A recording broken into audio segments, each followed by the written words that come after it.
Ladies and gentlemen, welcome to the Young Gun Show. I'm Will N.D., and I'm joined here with Austin Williams.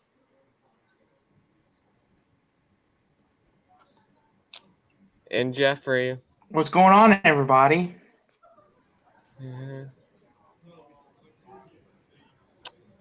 And Jackson and Buckeye Mike as well.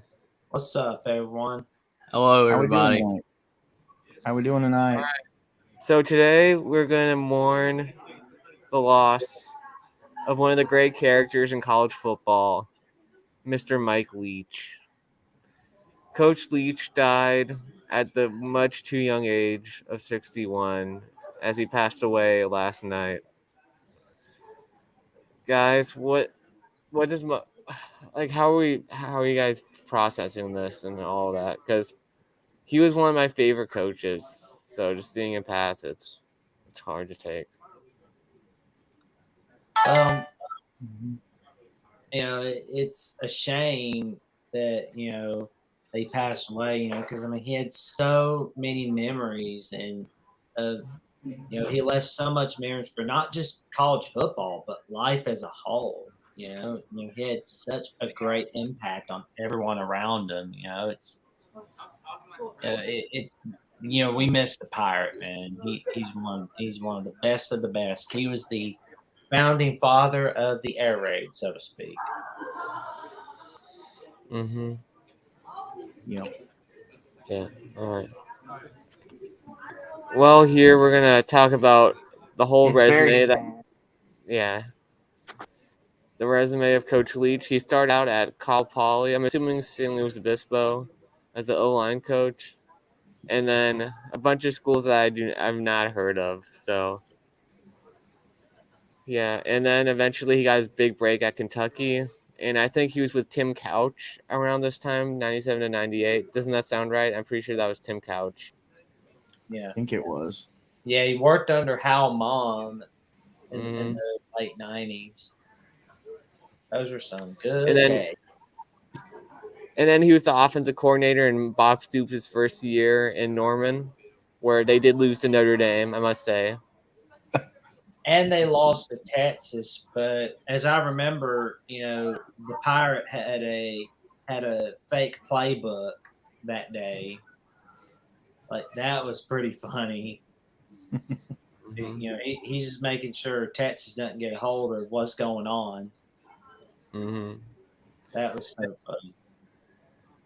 And then he went to his most successful stop, Texas Tech, as he was the head coach in Lubbock from 2000 to 2009. That relationship did not end amicably, as hopefully Texas Tech can get over it and be able to give Mike Leach the respect he deserves, because that did not end well. Mike Leach, as he died, still hates Texas Tech. So hopefully Texas Tech can do something for the Leach family. And then he was at Pullman from break, where he was an analyst, and as I remember, he was a finalist for the Maryland head coaching position in 2010. And before he took the Washington State job, a lot of teams were looking at him. Tulane was one of the teams looking at him at one point. Miami was looking at him, and Kansas was looking at him. A lot of teams. Arizona was another one as well before they got Rich Rodriguez, and then you see Washington State getting the Pirate. And it pulled out, and it came through immediately for the Cougs, as they did beat Washington in the Apple Cup in 2012. Yeah. And it was a bit more of a bumpier road in Pullman than it was in Lubbock, but Coach Leach still, I don't think Wazoo would be doing as well as it is today, making bowl games, if Coach Leach didn't make a stop in Pullman. And then he left Pullman to go to the land of the cowbell, Stark Vegas, SEC, Mississippi State, where it did not end well with Joe Moorhead in Starkville. So he got them back up and running, beat defending champions LSU in his first year, and won the Egg Bowl this year. Yeah. like that the way they beat LSU that first game of 2020, that was magnificent. The Pirate doing that, man. I mean that's just awesome. And all those Corbats he's had over the years, it's you know they're all leading the nation. I mean, not the nation, but they were always leading the nation every year in passing yards, or they're always in the top 10. I know they've got some of them. One of them at Texas Tech leading the school in school history in passing yards, and he's got Washington State. What's up, Hummus Hero? Washington State. I'm sure he's got someone from Washington State. We got TF, Dandy, and Edward here. Really appreciate everyone for tuning in tonight. Jeffrey, Austin, do you guys have, or Buckeye Mike, do you guys have anything to add to what we said? I just, obviously whoever, passes away, whether it's, a coach or, a player or anybody for that matter, it's sad, but it just seems to hurt even harder anyway because it's Mike Leach. Because again, he was just such a fantastic coach. He was a fantastic guy. I mean, just so many moments that he had, that wasn't even related to football that he, just off the side that he did. It's just hilarious. And he's just a really cool guy. And, obviously what his mark he's left on football with, the air raid, as you guys have pointed out, frankly, has changed the game. I mean, you look at the way college football is today, you would not see all these teams, running offense the way they are if it wasn't for Mike Leach. And just me watching, his teams as a little kid that he coached, and the offenses that there were, it's just so fun to watch. And it's just so sad because passing away at 61 is way too young. I mean, he should still be here, and my thoughts and prayers are out to his family and for him, and I'm deeply saddened by the fact that he passed away. And he had some wonderful quotes. Oh man, that was one of the best things about him were the quotes, man. After Mississippi State, I believe it was after Texas A&M they beat.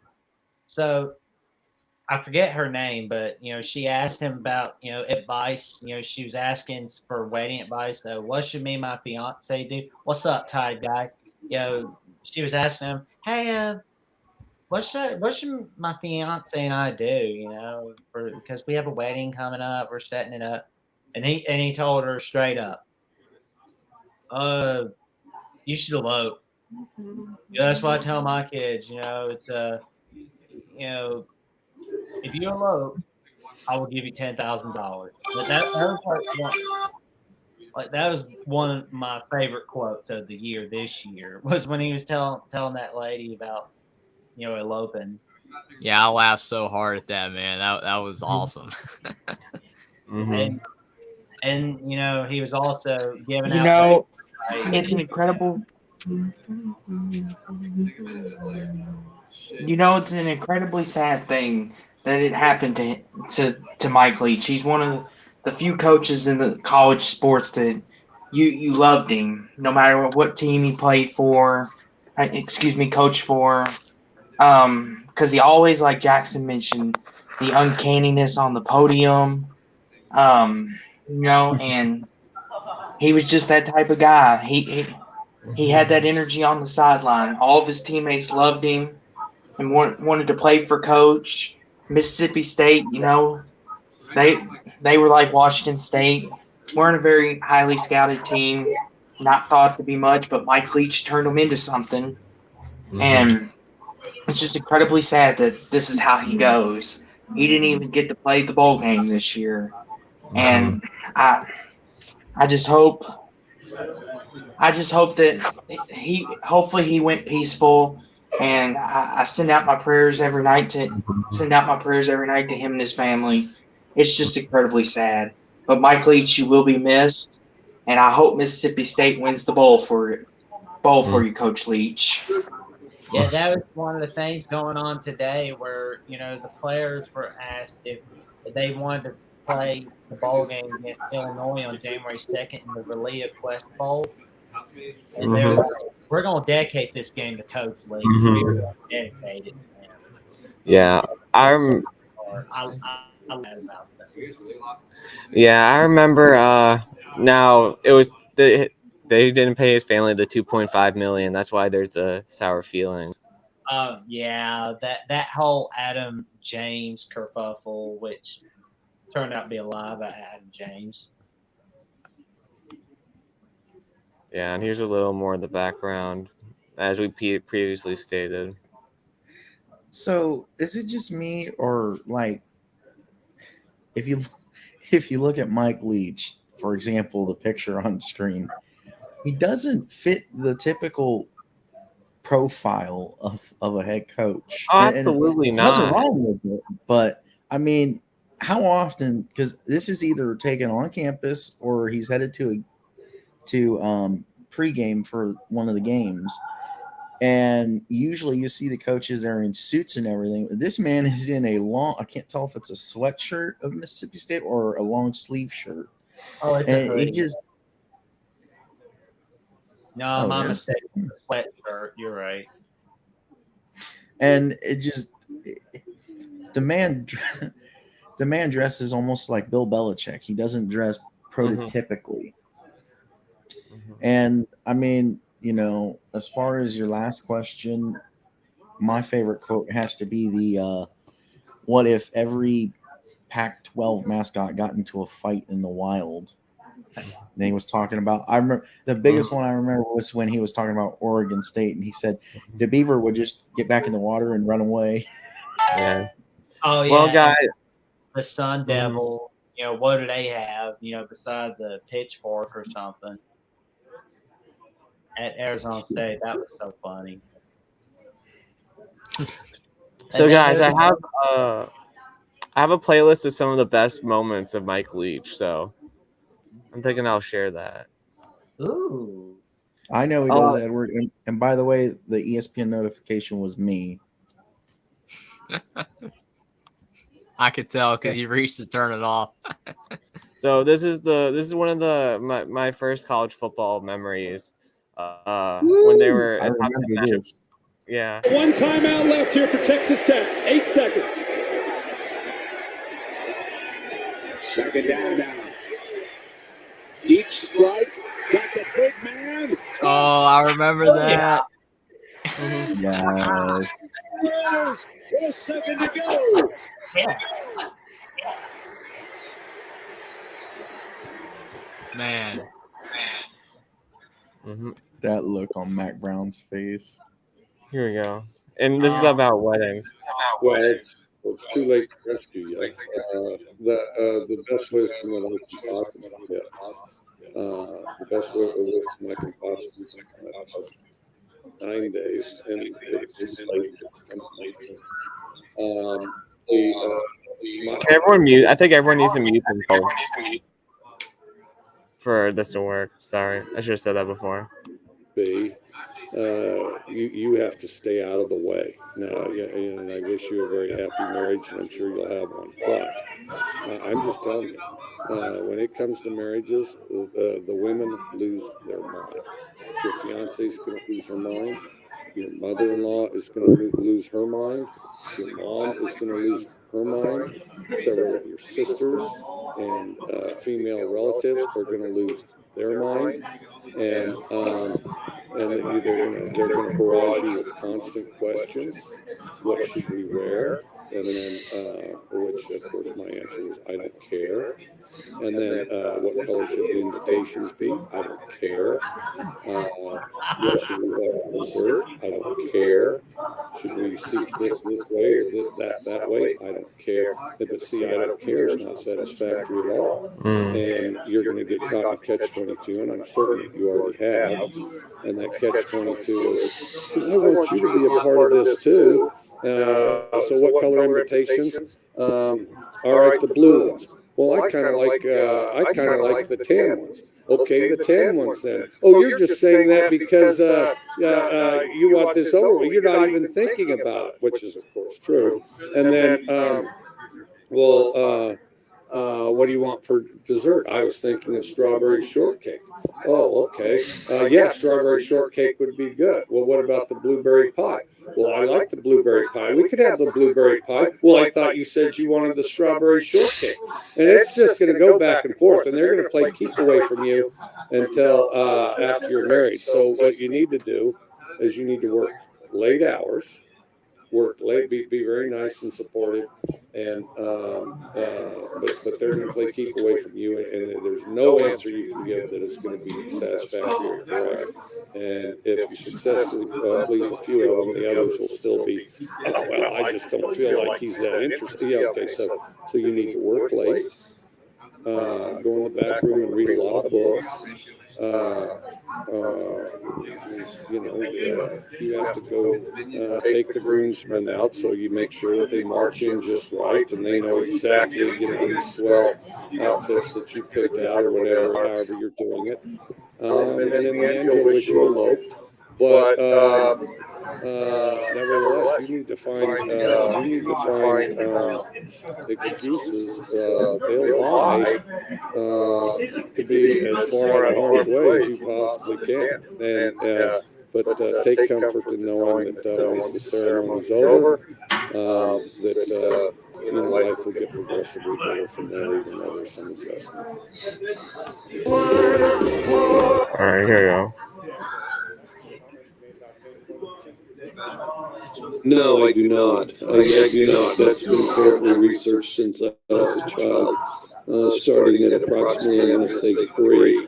And although it did have some brighter points in my life, in particular when I was young, the type of thing where it gets all over your hands and your face. Before long, though, I realized that was a grave error, and there's far better paths. So, yeah. No, I have no interest. It's one of those items that, there's a reason they serve it basically once a year, because it's not very good to begin with. As coaches, we failed to get through to them. As coaches, we failed to make our coaching points and our points more compelling than their fat little girlfriends. Now, their fat little girlfriends have some obvious advantages. For one thing, their fat little girlfriends are telling them what they want to hear, which is how great you are, and how easy it's going to be, and how we had a bunch of people. Everybody wanted to win the football game, but nobody wanted to play the football game. Well, that defies every level of work ethic that exists with regard to football. And as coaches, we have to solve our failure on reaching them, and the players have to listen. And I'm willing to go to fairly amazing lengths to try to make that happen. I don't know if I'll be successful this week or not, but I am going to try, and there will be some people inconvenienced. And if it happens to be their fat little girlfriends, too bad. Well, first of all, Hilarious. mythical powers does a Sun Devil have? We got to consider that. I'm going to say the Wildcat's out. The Trojan, does he have a horse, or is he on foot? Does he have a bow and arrow, or just his sword? The Bruin, definitely formidable.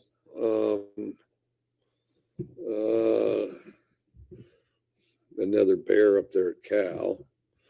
The tree, I imagine that tree's going to get chopped down. Unless we're going to go with a bird and somebody might get pecked or something. I don't know. And then the duck might lose interest and just fly away and get out of there, which may be good advice under the circumstances.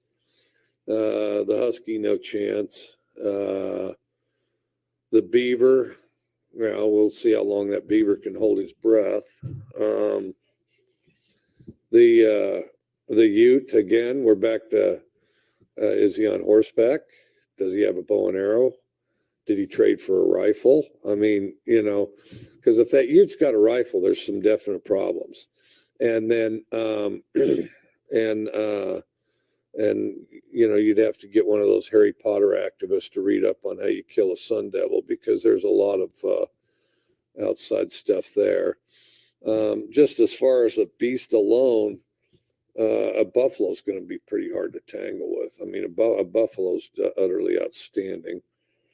Well, but Butch is going to have to be clear-minded and crafty. I mean, Butch will find a way. There's no question. The Coug will find a way.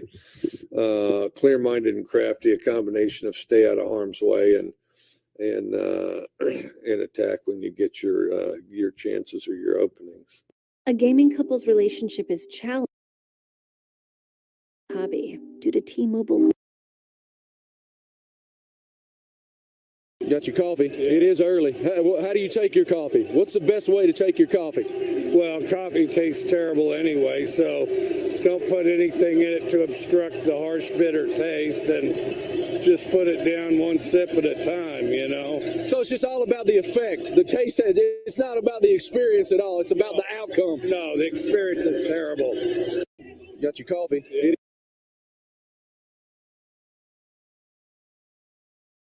Dude, that's God. hilarious. Those are so good. I was going to look at the dating one. Oh, there was one where he was talking about how Coleman and Caroline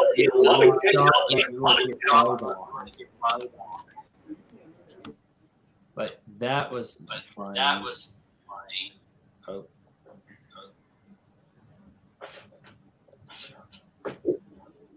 He says, I'm a freshman in Texas Tech and new to Lubbock. I've got a first date with a girl, and I was wondering if you might have some recommendations. Well, you want someplace casual to begin with because you don't want something real formal in the beginning. So someplace casual, I recommend Kegel's Steakhouse, which is very casual.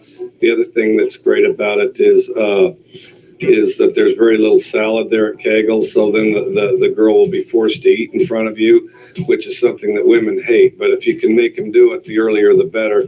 The more that they'll conversate and let their show their true self. And then I'm a big movie guy. If you want to do it more like I did when I was your age, you can go to the Stars and Stripes Drive-In Theater because that's what they had in Cody, Wyoming. But otherwise, the movie theater is pretty good. But then you want to end it somewhere like some cool coffee shop type of place where there's bizarre-looking characters going in and out, so that if the conversation isn't going well, you can reference some of the different characters you see coming and going from the place. And then if it's a huge night and you're really having a good time, then you can trade computer schemes and emails and all that mischief that people are up to on that nowadays, which I know nothing about.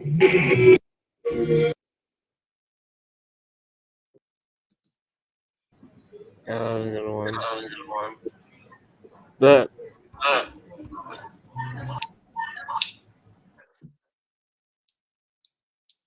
So do we want to take calls, guys, or is there anything else we want to? Absolutely. For tonight. Absolutely. Oh, yeah, just take one at a time, though. Yeah.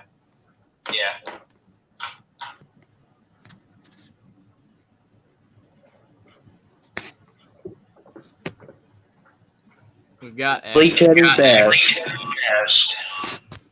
Uh-oh.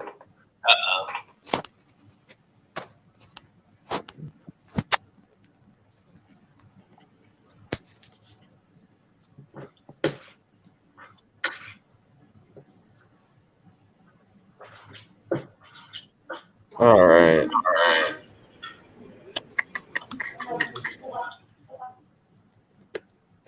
want to go away.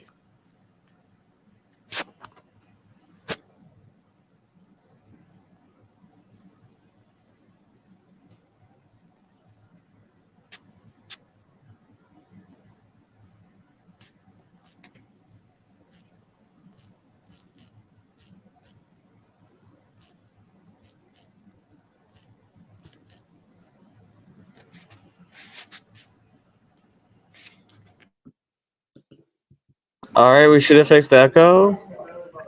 All right. So, is there anything else we want to say, guys, or are we going to drop the call in link? Yeah, it's Buck on Mike, man. You're doing the echo. It's me. Yeah, it's you. Mm-hmm. It is because every time that we're saying something, there's echo. But then when you're not muted, there's no echo. But then when you unmute and I'm talking, when you're unmuted, then there's echo. It's making it say it twice, unfortunately. All right. So, are we just going to drop the link, or is there anything? Any other topics we want to cover? Oh, and let's see. I just wonder, what would Washington State be if he and Gardner Minshew? What would that team would have been if Mike Leach wasn't there? Because Washington State, that was some of their best years. Oh, yeah. And Coach Gardner Mike Leach didn't get enough credit for that. Minshew probably wouldn't even have Y'all gone agree? out. Yeah. Gardner Minshew wouldn't even have gone out there. He went there because of the air raid. I mean, it's a great offense to be in for a quarterback. And I think it's important that his legacy is not just remembered for his post-game pressers. It's the fact that he took a program like Washington State and turned them into something. Mississippi State, he was on the precipice of doing it. Washington State was terrible before he got there, I believe. Mm-hmm. So. Oh, yeah. He really did turn it around. He most certainly did. Mm-hmm. All right. So I'm going to drop the link in the chat.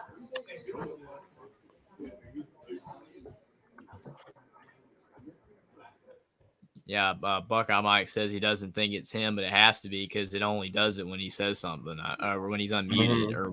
So it has to be him because we're not. See, he just unmuted and now it's echoing. How is it echoing though? Because when you're unmuted and I say something, you can hear it twice. But when you're muted, like right now, no one can hear it twice. That's all. It's something to do with your stream of it for some reason. When you're unmuted, whatever we say says it twice. Yeah, as Connor says here, between Mike Price and Mike Leach, like Washington State, they were bad. Like they weren't relevant at all. Oh, they were terrible. Yeah, but they almost with Mike Price, they had some top 10 finishes. Yeah, they went to the Rose Bowl in 2000, as far as I recall. Yeah, in 1997, they almost, unfortunately, they didn't beat Michigan, and Michigan won the national championship that year, but they almost beat them. And then again in 2002, they almost won.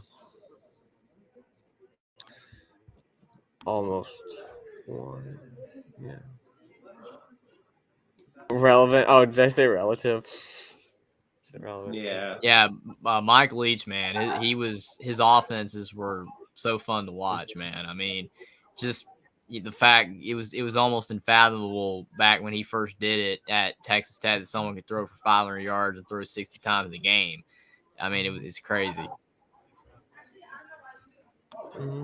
He was always fun to watch. His teams were always just fun to watch. I kind of wish that, I'm not saying that I don't like that a lot of teams do it now where it's a lot of air raid. Because, I mean, sometimes, some teams, like especially in the Big Ten, still run the ball a lot. But I kind of wish it would stay more of a Mike Leach thing instead of other teams adopting. Kind of like how Syracuse in basketball does the 2-3 zone and no one else really does it the way Jim Boeheim does it. I kind of wish the air raid had it just kind of stuck with Mike Leach instead of other teams kind of doing it. It'd have been a lot cooler if it had just stayed with him. Well, the reason that it didn't stay with him is because all these guys were his assistant coaches. I'm obviously I know why. I mean, it makes complete sense. I mean, it was his thing, and then other teams, were able, I guess you could say, almost do it better because you got better players on bigger teams. So, oh yeah, kind of took the shine off of him, but I still think he did it best. Yeah. Anybody remember where he went to school at? Good school. 1984 BYU guy. If you're watching this, you're going to be very happy to hear it because he went to BYU in the 80s during the LaVille. he did. He did. Yeah, but he didn't play college football. He was one of the few coaches in college football that never played college football. But he did play One of rugby. only 7. Huh? One of only 7 coaches. Yep. Exactly. And, a lot of great coaches, coached under him at one point. Dave Aranda was one of his coaches. TCU's Sonny Dykes. Oh, man, great job in the Tech era. Good Lord. Buckeye Mike said he wanted to say something. What's up? Yeah, we dropped the link, so everybody just call in, but we'll take one at a time. Right. Absolutely. Josh Heupel played under. No, wait. Yeah, he did play under Leach. It was in the Bob Stoops era, of course, but Mike Leach did coach under Bob Stoops in the '99 season as the OC, and Cliff Kingsbury, the Cardinals head coach, played for the Pirate in Texas Tech, and oh man, that was pretty cool. Eric Morris, the new head coach of North Texas, played under Mike Leach. Neil Brown, who's currently coaching West Virginia, played under Mike Leach. Lincoln Riley, the magnificent job he's doing at USC. I mean, he coached under Mike Leach. Played for him 1 year. And there's so many coaches, that have had a great career because of Mike Leach, and there's a lot of players that have had a great career because of him. And it's the impact that he's had on not just the coaches and players, but the fans as well, and the impact that he's been having on not just in football, but in life as a whole. And everyone became better. Like everybody that knew him or met him, wound up, they, a lot of people that met him, wound up having great success. It's just, he had such an awesome impact on people.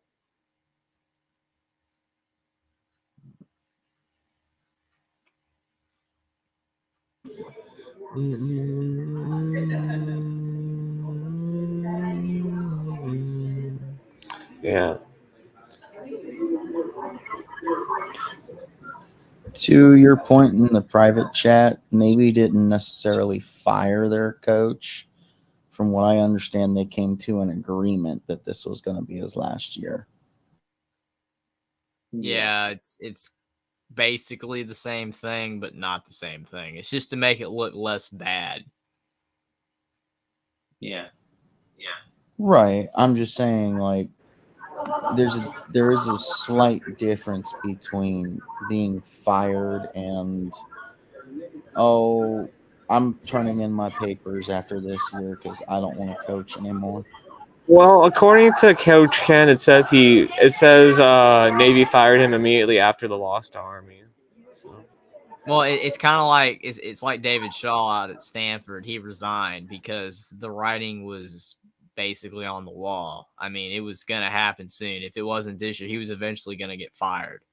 So he resigned. You know what I'm saying? I mean, you reach an agreement with Navy. I mean, he basically got fired. He just you can word it differently, but he basically got fired. No, I agree with you 100%. The wording's just to make it look less bad. That's all it is. But what do you think of guys think of Navy not letting the players have an extra COVID year? Do you think that's a valid excuse for Coach Ken to try to share this and try to get Navy to change and give them the extra COVID year? because he thinks that really fit his team this year. If he would have had guys come back that would have made a bowl game and possibly won the Commander-in-Chief trophy.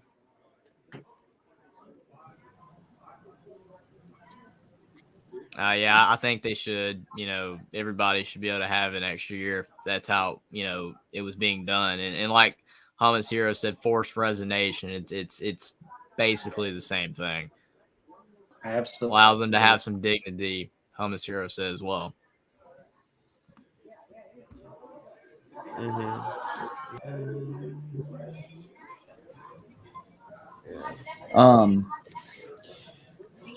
I mean, it makes sense that they don't want to give them the extra year because when you go to a military academy, you are not just going to college and all that. You're signing up to serve the country. And so if stupid phone, if you sign up to start your service at a certain time, then you have to stick with that time. There's not really any exceptions, but I understand it both ways. The reason I'm saying this is because Army and Air Force did allow the exceptions and Navy didn't. So he's saying that that's to them a lot. Yeah, I agree with you, Buckeye Mike, and in the chat, Navy's primary goals in football is to graduate midshipman and get in the duty stage. I agree. I was just agreeing with Will's point that if everybody got the extra year, they should too. But I understand, it makes complete sense. I mean, I had that in my mind. I just didn't say that. It makes complete sense. The extra year shouldn't have ever happened anyway. It just only happened because of 2020. I mean, I think Georgia Tech should go after Monken, but the problem is they kind of abandoned the triple option. So with Jeff Collins, who is terrible. So yeah. No, Connor Johnson, did Georgia Tech stop running the triple? Yes, they did. Yeah. And unfortunately, they got a lot worse. Yeah. But yeah, I still believe Georgia didn't want to pay Jamie Chadwell. It's just, I don't know. It was just such a bad decision and it shows that their school doesn't really care about football. And as a Power 5 school, I think they should all care about football or either that or leave the Power 5. Like having like Georgia Tech and I know Stanford to a point. It seems like Stanford might not care that much, and Vandy doesn't care that much. It's just not right for the Power 5 schools to be like this.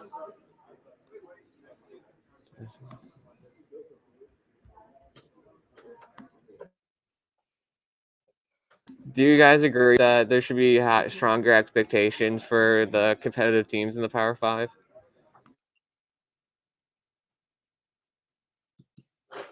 What was the question? Do you guys think that like teams like Georgia Tech should, and like I'm thinking like teams like Georgia Tech and Vandy that constantly do bad should be more penalized by the conferences and not get the fair share? Well, I mean, somebody has to lose, obviously, if you've got a conference. But you would like some of these teams to be more competitive. Yes, I mean, you don't want Vanderbilt to get. You don't want Vanderbilt to get blitzed 56-0 to Tennessee. I mean, or 55-3 to Alabama. You like them to lose respectfully if they're going to lose. As Connor Johnson does point out, they're already penalized due to academic standards. Yes, I mean that's why a lot of players don't go to those schools because they can't. Or it's because maybe they could, and why should they go to an academic school these days when they can go to a Buck? I'm muted. I'm echoing again. But just the end of it, my point is that if you can go to a top program and make NIL, you don't really need the academics as much unless you just want to learn and do something like that after football. But I hate that excuse. Like the reason that this excuse makes me angry is this is what Brian Kelly used at Notre Dame to say. And Marcus Freeman doesn't like the restrictions aren't affecting him. He's recruiting in the top 3 in the country right now. So Like I don't think And I think we Notre should. Dame is not in that league. They're for sure. Stanford They was put though. way more. Stanford was with Jim Harbaugh in the beginning of the David Shire. They were Oh, competitive I with the know. other I'm teams. just saying that Notre Dame, like you said, has no excuse. They're getting players. Vanderbilt's not. Georgia Tech's not. Stanford is no longer getting players. Notre Dame is. So yes, I agree. There's no excuse for Notre Dame. But I think there should be more like these schools should be able to recruit better than they are. And I don't know. Like I just don't like the academic excuse for these schools. Well, I don't either. It says on Connor Johnson, I think some kids have a reverse mindset. Some of the best players who are smart go to Stanford, Vandy and Duke. I agree, but you don't see 5 stars knocking down their door unless it's Duke basketball. Stanford, used to get players. I mean, look at if you watch the NFL, how many offensive linemen do you still hear? Offensive linemen, Stanford, all the time. You still hear they're in the league. But they haven't had that lately. They're not getting those players. That's why they can't run the football. That's why Tanner McKee is on the field more than he's down on the field more than he's standing up. I mean, it's not an excuse. I agree, but it does, play a role, especially when these schools are not putting their money into the football. I mean, like literally, Tom Allen is doing everything in his power to tell the AD get help me at IU. I mean, and I'm sure it's like that at other programs. They need help because they're not getting the support that these other programs are getting. And unfortunately, in 2022, you need financial support to win football games or win at a higher level anyway. Mm-hmm.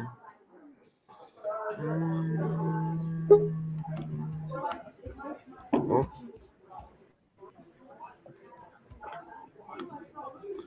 Mm-hmm.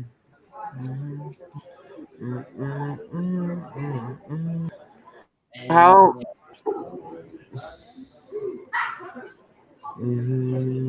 So I'm thinking with Coach Prime, it's just like crazy that all that they already got. I mean, Dylan Edwards left Notre Dame because he didn't want to like compete with the other guys that are coming in, but that's still like such a win for Colorado, and like they're already getting some other guys.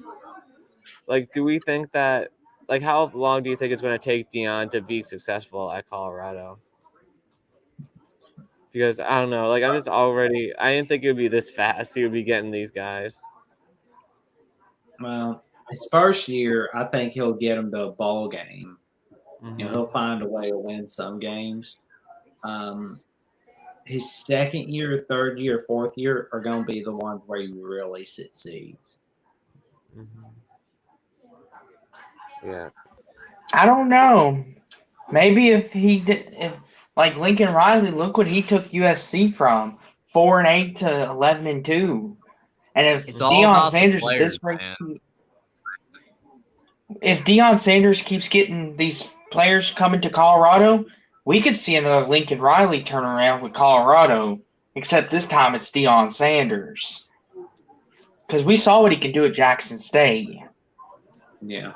It's all about the players. I mean, if he's able to get enough great players in the portal and recruiting like that, then maybe he can win a lot of games next year. I mean, unfortunately, in college football, if you're a great head coach, you can win without talent, as, the chat before has told me in other streams when I've mentioned this. But if you want to win at a high level, you have to be able to recruit.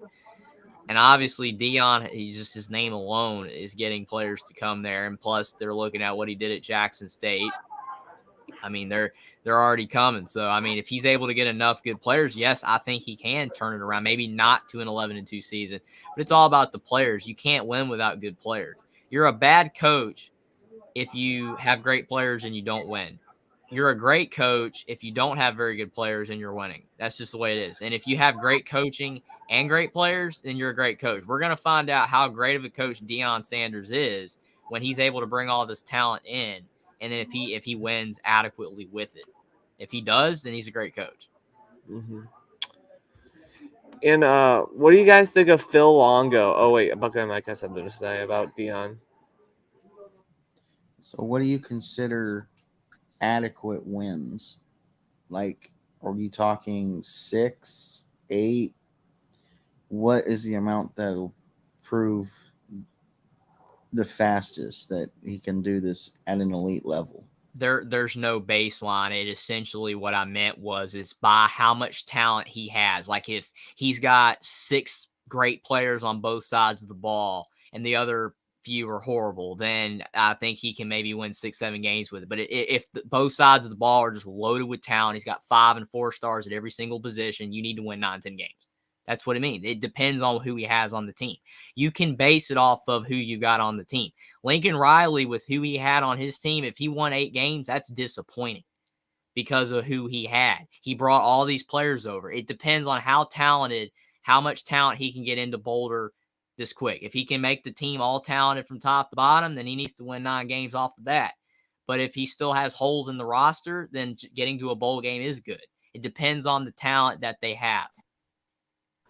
Well, it also depends a lot, too, on the schedule because USC did have a favorable schedule this year, Lincoln Riley's first year. So that kind of helps you, too. And if Colorado's schedule is going to be what USC had, then maybe. But for me, if they get like the harder schedule of the groups, then it may be a rough year because their non-conference schedule to me matters. Is the TCU, Nebraska, and Colorado State. Well, TCU is probably a loss. Nebraska, I could say it's 50-50. Nebraska's 50-50. That's a home game for Colorado. The TCU game's a road game for Colorado next year. The home game is Colorado State. And we don't know when the 2023 Pac-12 schedule is going to be announced. Probably this time, in later this month or earlier in January. So there's that.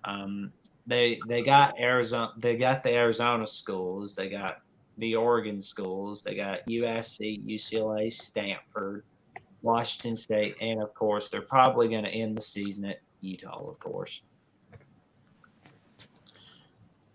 Yeah, so Colorado's schedule is not in their favor.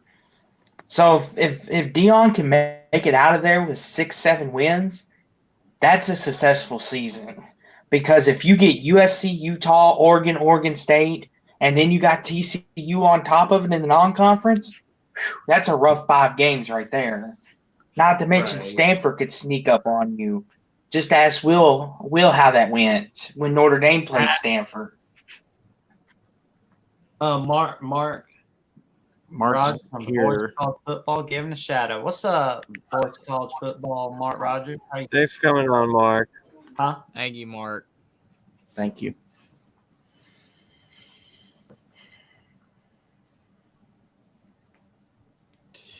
I mean, I don't know. It's like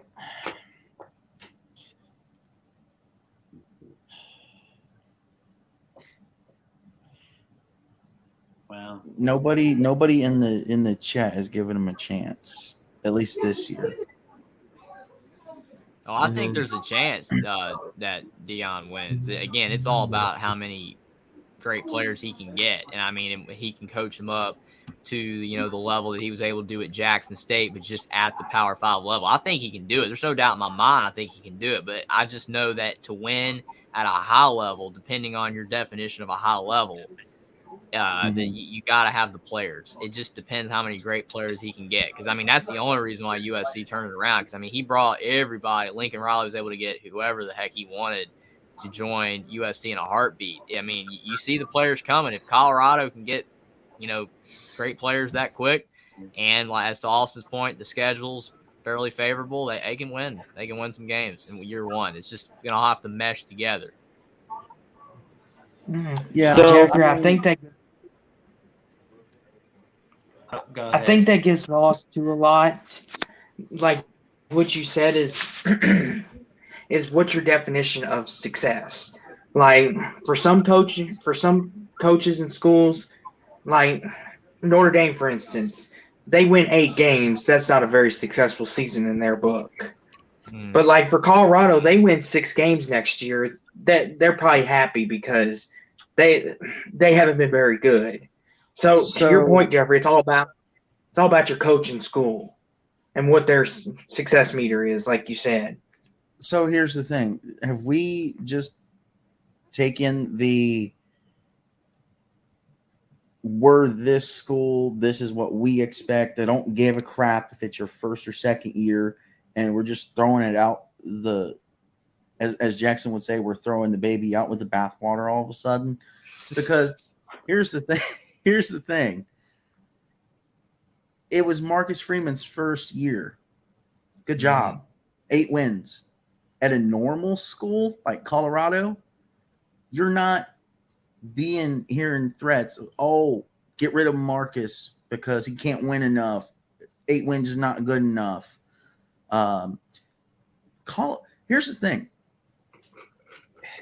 I'm not trying to cause an argument or call anyone out in the chat if anyone is in there. If Lincoln Riley couldn't bring over half the frickin' people he did, USC does not win 11 games. That's what I said, basically. I said it in a nicer way. That's what I meant. He brought everybody over. That's why they won the amount of games they did. And if they won 8 games, it would have been disappointing with the roster they had, is what I basically alluded to. I mean, it's all about how much talent you have and if you can coach it up. It's exactly what it is. Here's the thing, too, Buckeye Mike. I agree with you that you shouldn't throw the baby out with the bathwater, as our good friend Jackson says. You shouldn't do that. But here's the thing. It's all about what the school that you're at. It's not right, because I think you should give coaches at least 3 to 4 years to do that. Like Mike Leach, for example, at Washington State. Washington State was awful before he got there, and he turned them into something. But he was giving time to get them there. Like some coaches nowadays don't even get a year. They're like, oh, they only won 8 games. That's not adequate for us. You're fired. And that's just not the way to go about it. I wish it was different too, but it's not. Great comment here. He has a chance, but does he have the players and the coaches to be ready for success year one? Coaching for success at Jackson State is very different than coaching for success at Colorado. Again, 100% correct. It's about the play. I'm not saying, I know you're disagreeing with it, but it's about, you have to have the right coaches. You have to have good coaches. It has to mesh together. You have to have good players, great players to win at elite level, and it's all got to fuse together. I mean, if you've got bad coaches, you're going to lose. If you've got bad players, you're going to lose. If you've got both that are really good, you're going to win. That's basically what he's meaning. So if you disagree with that statement, Buck, I think that's what he's meaning. When you put it like that, yeah, I think I fixed it. I fixed it. I agree. It's just bare bones, man. It's just bare bones. Yeah, there's a difference. Here's the thing, okay? No offense to Buffalo fans if we have any, but your program stinks right now. You had one win. So guess what? If Dion can pull the bare minimum out of his hat and get 3 wins, that's a success in year 1 in my book. As a standard. We got Edward here. Welcome, Edward. How are you, good buddy? I'm chilling. I was very pissed that the Celtics were blowing a huge lead, but we seem to got it back in hand. I decided to call. But no, you're 100% right. With Dion going to Colorado, it's going to be, you're going to need a bunch of players to come into the portal, which he has not got yet. Which, people go, oh, but there's a lot of time left. But the reality is, you think of Lincoln Riley, he got those players to come in a matter of weeks. Literally a week, he almost had all those players from Oklahoma to commit. I mean, it was almost an instant turnaround due to players. And to Will's point is, yeah, he got a talented player and Edwards to come, but to get a kid who doesn't want to compete, is that really a huge win? Personally, I don't think so. What do y'all guys think? Because you're going to have to compete at Colorado against other teams that are already built and ready to play. That was my point. That's true as well. You have to have great players, but they also have to want to win. Yeah, I mean, it kind of goes into the whole CJ Stroud giving it 80% thing. I mean, if you're a talented player, but you aren't giving it 110%, you're not as good as what you can be. You're not giving what you can. You're not giving all that you have. you're going to win more and you're going to have better chances to win and better chances to succeed. You might break some bones, but it's worth it in the end if you win, if you have that desire to win. But you're not going to win the games that you should if you don't lay it all on the line and you don't give it 110%. Yeah. Here's my thing. I think Deion Sanders will get it out of those guys. Like, Deion Sanders can motivate people now. Like, look at Jackson State. He can motivate them like their life depends on it. I think he's going to come to Colorado with a point to prove that he can make it as a head coach in the FBS or the FCS. My bad. No, you're right. And he's going to want to go out and beat USC, Oregon, Utah. He's going to want to beat all them to show them that he belongs here and that the Pac-12 is going to be his conference. I mean, here's the thing. Like, we have seen, even with the immortal Lincoln Riley, the USC can be beat. They can be beat based on luck, or they can be beat based on just pure, I'm better than you, and I'm going to kick the crap out of you. Utah. Mm-hmm. Both ways, Utah. And that's all he has to do. I'm sick and tired of stuck-up fan bases, including Ohio State, talking about these cruddy teams like Colorado, like Northwestern, like, just all these cruddy teams. All it takes, you freaking stuck-up fan bases, is one lucky, magical play. Ask Utah. One play. It takes one play. Or LSU over Alabama. Mm-hmm. Here's the thing. Everybody's writing off Colorado to not be able to beat USC. That game's at Colorado next year. So anything is possible. And it's late enough in the year that if you're riding on a high, anything is possible. Because you're looking, like I was saying, you ended this year with one win. So realistically, anything higher than one win, 2 wins would be an improvement. It's an improvement. Yeah, that's what I'm saying. Unfortunately, it's gonna, if he has all these great transfers and recruits coming in and you only win 2 games, then it's bad. Like, if this was 20 years ago and it was like a rebuild where it was slow, then winning 2 games will be good. But if you have great players on that team and you win 2 games, then that's bad. Well, so this is what I say is, to say he can compete year one in my mind right now is a long shot, right? Because he's not getting portals out to players. He's not getting players out the portal, right? If he was getting a bunch of players, then you could be like, oh yeah, look at the players he's getting. But right now, he's not even getting that. He's gotten 3 recruits. One is a 3-star, one is a 4-star who doesn't want to compete in practice. But he wants to start. He don't want to compete in practice, though. That's why the kid from Notre Dame decommitted from 2 other schools, because they have a backfield and he'll have to compete. He decommitted from 2 other schools, not just Notre Dame. One before that. Why, not to interrupt you, sorry, but that's why I said specifically when Austin or one of you guys asked, what's the success or expectations, I said it depends on who he gets. I didn't say he was getting transfers and recruits. I said if he does. If he does, then they need to win more. If he doesn't have a super talented team, then anything's an improvement. See, my thing, Jeffrey, is a lot of people are expecting that to happen. I don't. Like, if he doesn't get Deion Sanders, it's Deion Sanders. He'll get them to come. He hasn't done it yet. That's my thing. If people expect, all this great stuff out of him, like Lincoln Riley, because people want to bring up Lincoln Riley, which you're not the only ones. People on the internet keep bringing up, oh, look what Lincoln Riley did. As have we seen? Because let's be real, as soon as Lincoln got the job, almost his whole team left Oklahoma within like 4 days and committed to USC. We haven't seen none of that. So you're bringing kids from Jackson State, yes, but those are FCS level players outside of 2 players and maybe his son, which is 3.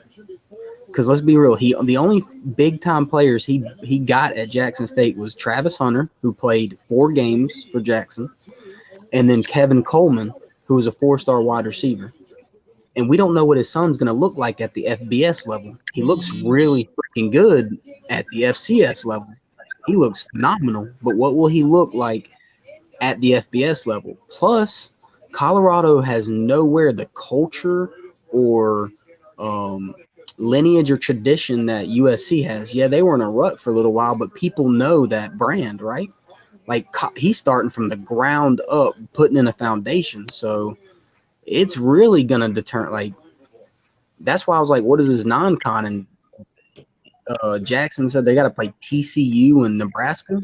If I had to say Nebraska runs up with them like right now, Nebraska probably runs them over by a touchdown, maybe two, just because of the players they have in building. Right? Like as Connor Johnson said, if Prime wins 2 games next year, it's a success. And I agree. Like I said, in the past, that would be 100% legit. That's why I said in the olden days of college football, if you have 1 win and you in the first year as the new head coach, you win 2, that's an improvement. I just said with the new age of how you can flip teams like this, you probably have to win more games than that if he gets a lot of good players. As you said, Edward, he hasn't done that yet.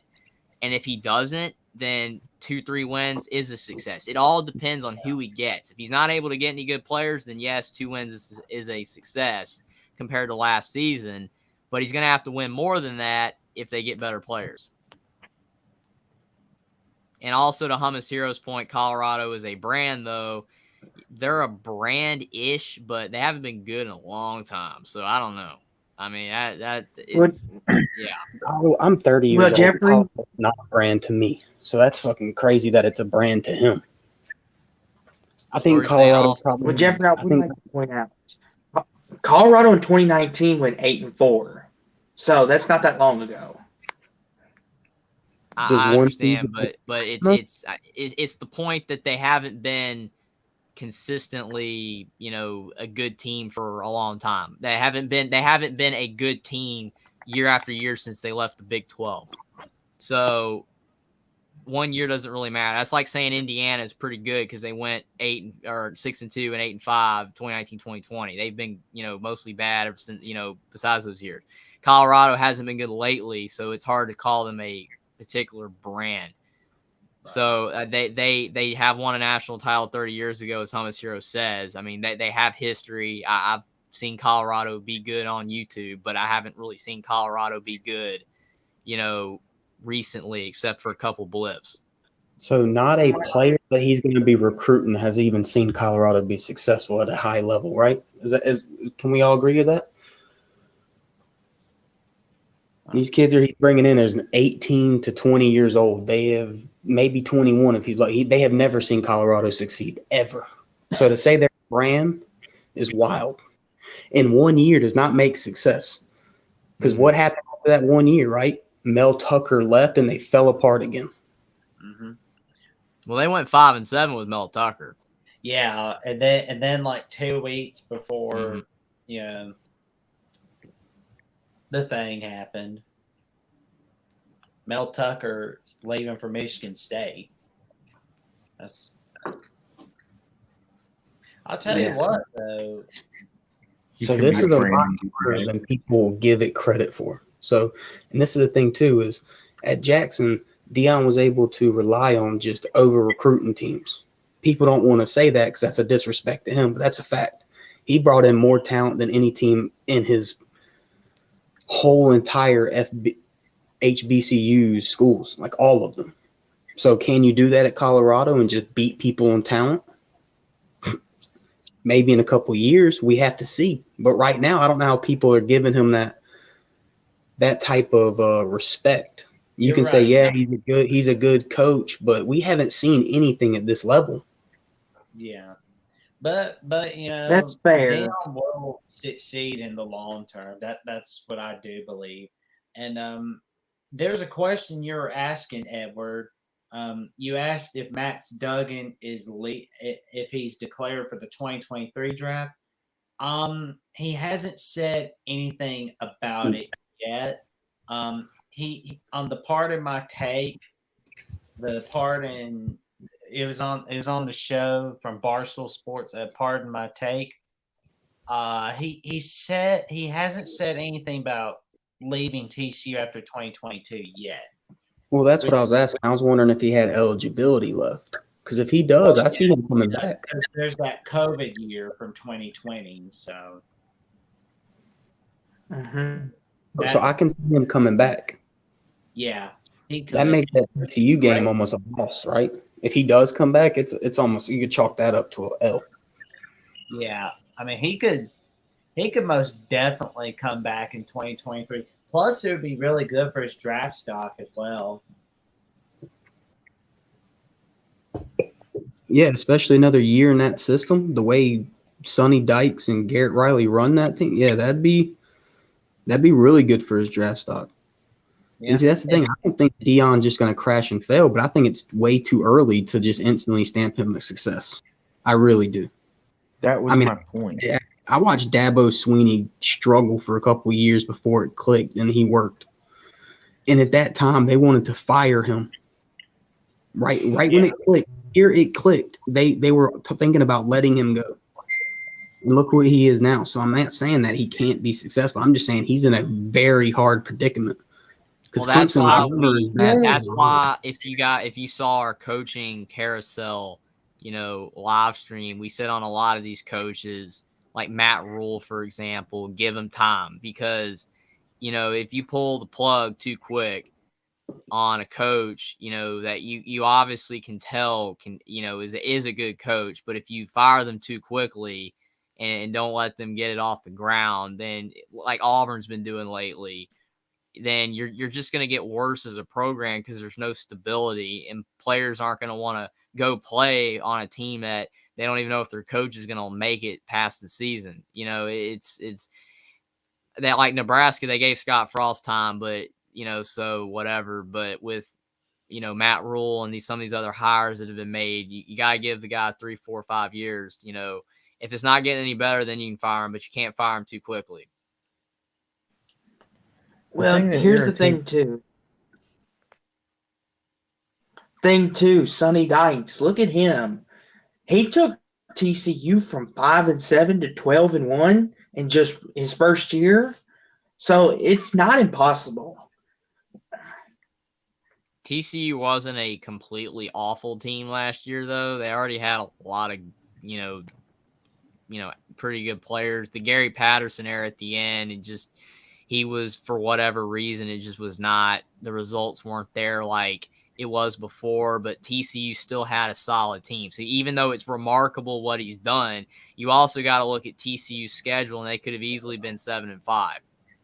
They found ways to win, and that's because Sonny Dykes, he got his team playing, and they played great, and they deserve to make the playoff. But I won't necessarily say that the Deion situation is anywhere near the level of TCU at 5-7 last year.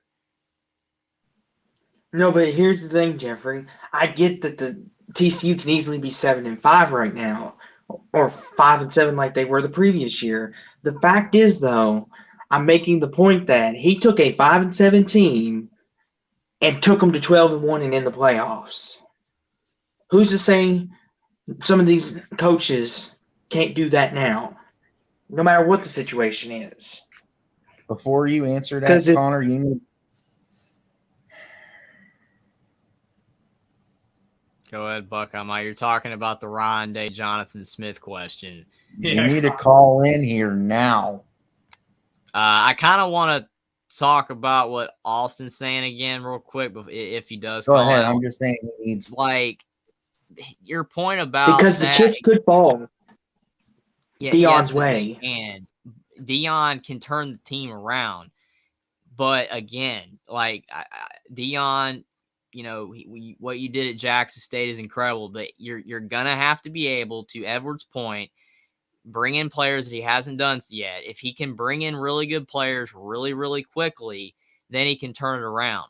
The difference with TCU is that you didn't necessarily have to as much. There wasn't like a massive roster turn. I mean, it was player movement. There's always player movement now, obviously, in the NIL era. I want to ask you something real fast, Jeffrey. At the beginning of the year, would you have said TCU was a playoff roster? They're not a playoff roster now. They made the playoffs at the beginning of the year. No, they're not a playoff roster now. They're not So a they play, wouldn't have they're been. not a playoff team in talent. They made the playoffs because they won all their games. There's a difference. They made the playoffs because they got lucky. They're Alabama all over again. They should have 5 loss. They should be 7-5. Bama should be But that roughly goes to 8-4, 7-5. It doesn't matter per se the talent. Look at all the games they had this year. Majority of the games they got lucky. Baylor, they should have lost. Texas, they should have lost. That's just 2. There are other games that they had. Oklahoma State, they only won by 3 points. They West came back and Virginia won. was possible. No, I mean Texas. I don't know about that. They were up 21-0. They kicked the field goal to make. Yeah, It was a Or 17-10 win. 17-0. 17-10 for TCU. Then they Not kicked Bama, the field. TCU. You're right. TCU was up 17-0 in that game, if I'm correct. Then they kicked the field goal to make it 17-3, and then they returned a fumble all the way for a touchdown. So Texas really didn't do much. Right, but it was close towards the end of the game. Yeah, it was a I 7-point never game. thought that but- Texas was going to score in that game, though. Texas is really bad, so I don't know. Okay, I would say I that retract the TCU won Texas that statement. game. Buckeye Mike, you're 100% right. They had 7 comeback behind wins. They had over 7 games where they came back from double digits down. In a lot of those games, the quarterbacks got hurt in. And in Kansas State's case, 2 of them, and a freshman had to come in. And that freshman now is pretty much sealed the job. But it goes to the point though, that the chips can fall your way. Yes, the chips can fall your way. That's why you play the games. If talent always won, then football would be boring. So I got because here's the thing: TCU deserves to make the playoff. They're a great team, but they're not a top 4 team in talent. So I got a question. They though, have a great coach, and they had solid players this year. They found ways to win, and they belong in the playoff. But I can name you 15 teams that probably have a better roster than them. So let me ask you this question, Awesome. Do you think that the Pac-12, as in right now this year, is better than the Big 12 was this year? Because I would say yes. The Big 12 was down almost every. Like if you just look at their records, man, TCU and Kansas State were the only team above like eight wins. Besides, I think one team had 8 wins exactly. So Baylor wasn't as good. Yes, Oklahoma the Pac-12 State wasn't is the as better good. conference. Oklahoma wasn't as good. that's going to make Deion's job even harder because you're going to be competing against teams that are right now better. You look at Washington with Penix. They're talking about Penix is going to come back. Okay, you look at USC. Caleb Williams is going to be there. He can't even leave yet. He's not draft eligible, so he's got to come back. Whoever here's the thing I want to bring up. Gets his quarterback. Real fast, Edward. So, who knows what can happen in those games, though, is the thing, though. Who's to say Colorado doesn't have like an LSU moment and the tight end falls into the end zone and wins on a 2-point conversion? Or they kick a game-winning field goal on a fluke interception or something. You know, you don't never know or can prepare for any of that. What your point is saying is correct. Anything can happen. Again, it's why you play the games. But I've said it about 1 million times. He's going to have to get the players. LSU, yeah, they won on a fluky play at the end. But LSU's talent on that roster is better than TCU's. LSU's talent is way better than Colorado's, whether he gets players or not. That's why LSU had a chance to win. You know, if LSU's roster was garbage like Vanderbilt's, they're not hanging around against Alabama. Alabama beat Vandy 55-3. You have to have the players too.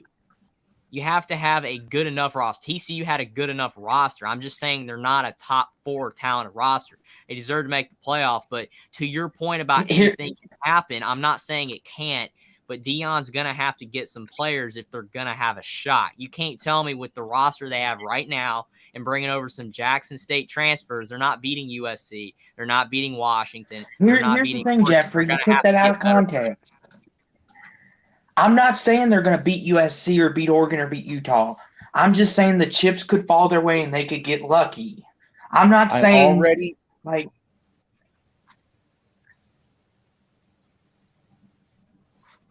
Like I'm not saying that they're going to beat USC, Utah, Oregon. Just to make that clear to you guys. I already said this. We don't know one way or another who they will beat and if they will beat them. Yes, most likely they won't beat the top tier Pac 12 teams, USC, UCLA. But again, ask Utah twice. Twice. And The Utah's first one, reloaded. the first one, as Jeffrey pointed out, was a luck/fluke, as everybody likes to clarify. Because, we're USC. We didn't really lose. We just, whatever. Refs. So anything can happen. My thing is, if he does go 2-10, if he goes 3-9, then Colorado would be stupid because every university is getting to that point where it's success or you're fired immediately. And that's stupid. Because as you pointed out, you're just putting yourself through the constant spin cycle. Austin, again, I wasn't necessarily taking your point out of context that, you were saying if. Yes, Colorado with no players could beat USC. Missouri almost beat Georgia. It's possible, but people would have said, oh, Missouri's better than Georgia. No. Georgia played garbage in that game. They played terrible. And they treated Missouri like they were an FCS opponent, and they squeaked by. Colorado could beat USC, but that doesn't make them better than USC. It just means you won. You won on that given day. That's why the whole phrase 9 out of 10 times that team wouldn't win. It was that one time. That's the only reason why that phrase exists. Colorado could beat those teams, but to be a good team where they're consistently winning next year, they're going to have to get better players than they have right now if they want to be able to compete week in and week out and maybe be 8-4, 9-3. It's not going to be just a quick flip just because of the fact you're going to get lucky. You're going to have to get better players in that program. So I'll just run through this real quick. They play TCU first, then Nebraska, then Colorado State, then Arizona State, then Arizona, then Oregon State, then Stanford, then USC, then Oregon, then UCLA, then Utah, and then Washington State. And those last 4 games are all away. That schedule is not very favorable for them to come out win like a bunch of games. I get that. I see 5 wins on that schedule. Again, the with what is, he has right now, you see 5 wins with what he has right now. Yeah, you can't really say in the portal because it hasn't happened. So. Yeah, he has to get better players if they're going to be able to win more games next year. It's going to have to happen. Here's the thing, Jeffrey. Because they can beat Arizona. They can beat Arizona State. They could beat Stanford. That's 3. Nebraska's They're not going to beat Arizona. They can beat Arizona to get better players, and if it's a fluky game, possibly. Well, not now. Well, I thought we were talking about with the players they have now. Oh no, yes, that's what I'm talking to Austin to explain the point. He's saying that he sees 5 wins. They're going to have to get better players to beat teams like that. You're right, Will. With what they have now, no shot, unless Arizona played like terribleness, whatever you want to call it, horribleness. I just don't believe in Arizona. I think Colorado would beat them. Because if I'm serious, have you watched a game? Have you watched an Arizona game, especially down the stretch? That offense is really good for Arizona. Defense is terrible, but their offense would just run past Colorado with what they have now. I'm not sure about that. With Deion Sanders at head, I don't know about that, Will. I think there's no quarterback. There's no quarterback Jeffrey right and now. Will's point. To Jeffrey and Will's point, that roster looks like a stack of blue cheese. Yeah, the only players that people. Yeah, the only players they have. Go ahead. My bad. You need to have the people come in. I can see where you're coming from because I agree, but they need to have the players because if you look at the schedule and he gets the right players to come in, which right now he doesn't have anyone coming in. So at this very moment, Jeffrey and Will and Edward are correct. But if he gets people to come in, then I see 6 wins as the ceiling for this coming season. To suggest that Dion can win 5 games with the players that they have is like suggesting Nick Saban could. Not you. I'm talking about Austin. Nick Saban. If Nick Saban was on Colorado's team ramp, he left Alabama, went to Colorado, and got no new players. And only players that Colorado had were the players from last year's team. Do you think that Nick Saban could make a bowl game? No. No. Yes. Impossible. Yes, he can. No, he could not. Yes, he can. You have to yes, have players. Could. No, he can't. Here's the thing, Austin. We're talking everything they have right now. We're not talking about bringing people in. If Nick Saban was I able believe to bring right now Saban could get more wins than Colorado with what they got.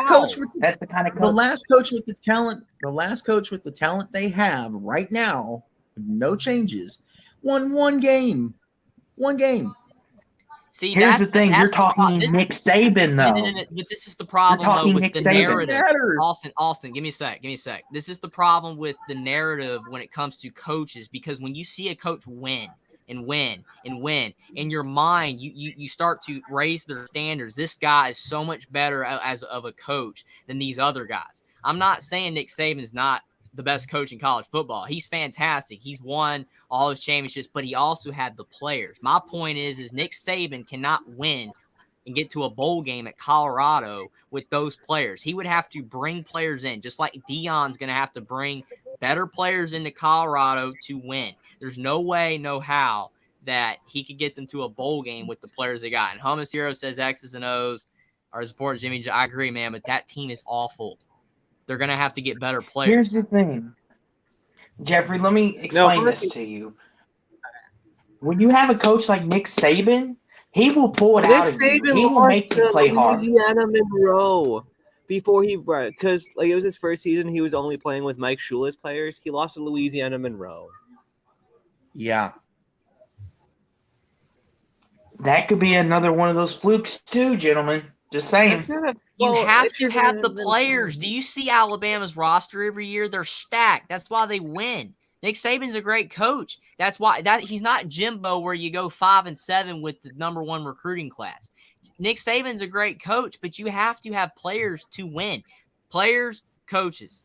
That's how you win. If you got great coaches but you got bad players, you're not going to win anything. And see, my point is how do we even know this guy is such a people? And that's the thing I've seen online. People think Deion Sanders is Nick Saban or even close to hero. Coaching is important, of course, but without talent, you won't win much. That's my point.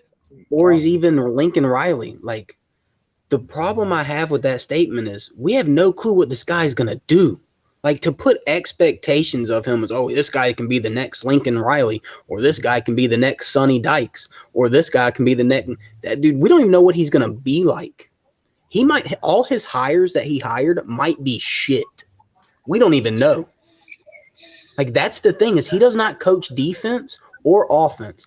Even at Jackson State, he didn't even coach a position. He brought in somebody else to coach the DBs. He did not coach anything. He was strictly the CEO of that team. He did not call plays. He did not do anything. So he's pretty much exactly like Mario Cristobal. He's going to have to rely on an OC and a DC to do something. And to your point about coaches, that's another great point because I mentioned this on Mark's show before. Look at Indiana. Indiana in 2019 and 2020 had great seasons because you had the best quarterback in program history, probably maybe besides the running ability of Antoine Randall, but that's a completely different debate. But you look at who are the coordinators?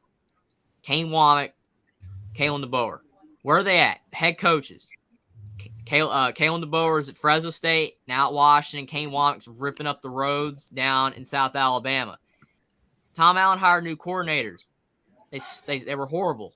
What happened to the team? So Tom Allen went from a great coach to a bad coach, but it was the coordinators that had a lot to do with it, and you had a great quarterback.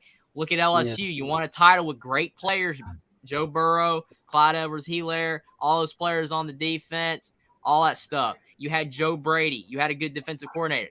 The coordinators left. The players left. What happened to LSU? So Ed O goes from a good coach to a bad coach. Was he ever a good coach to begin with? We don't know. Probably That's not. the problem. Too much of this is So- based on what you're winning by your players and your coaching staffs. Too much credit is given to head coaches when you win, and too much flack is given to head coaches when you lose, because a lot of it's almost out of their control. You have to have players and you have to have good coaching staffs.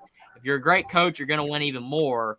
But unfortunately, if you don't have the players and you don't have the coaching staff, you're not going to win. You're just not going to win at a high level. Well, I want to say this. So you're saying you have to have players. Well, Texas A&M and Miami, they have players, but they're That's not what I'm succeeding at a high saying. level. They have Yeah, bad that's his coaching point. staffs, and they have a Coaching coach in sucks. Jimbo that's not Nick Saban. I said that. I literally said that. Nick Saban is a great coach compared to Jimbo, but Nick Saban cannot win with Colorado's players. Can't It's do it. one of two ways. It's one of two ways, Austin.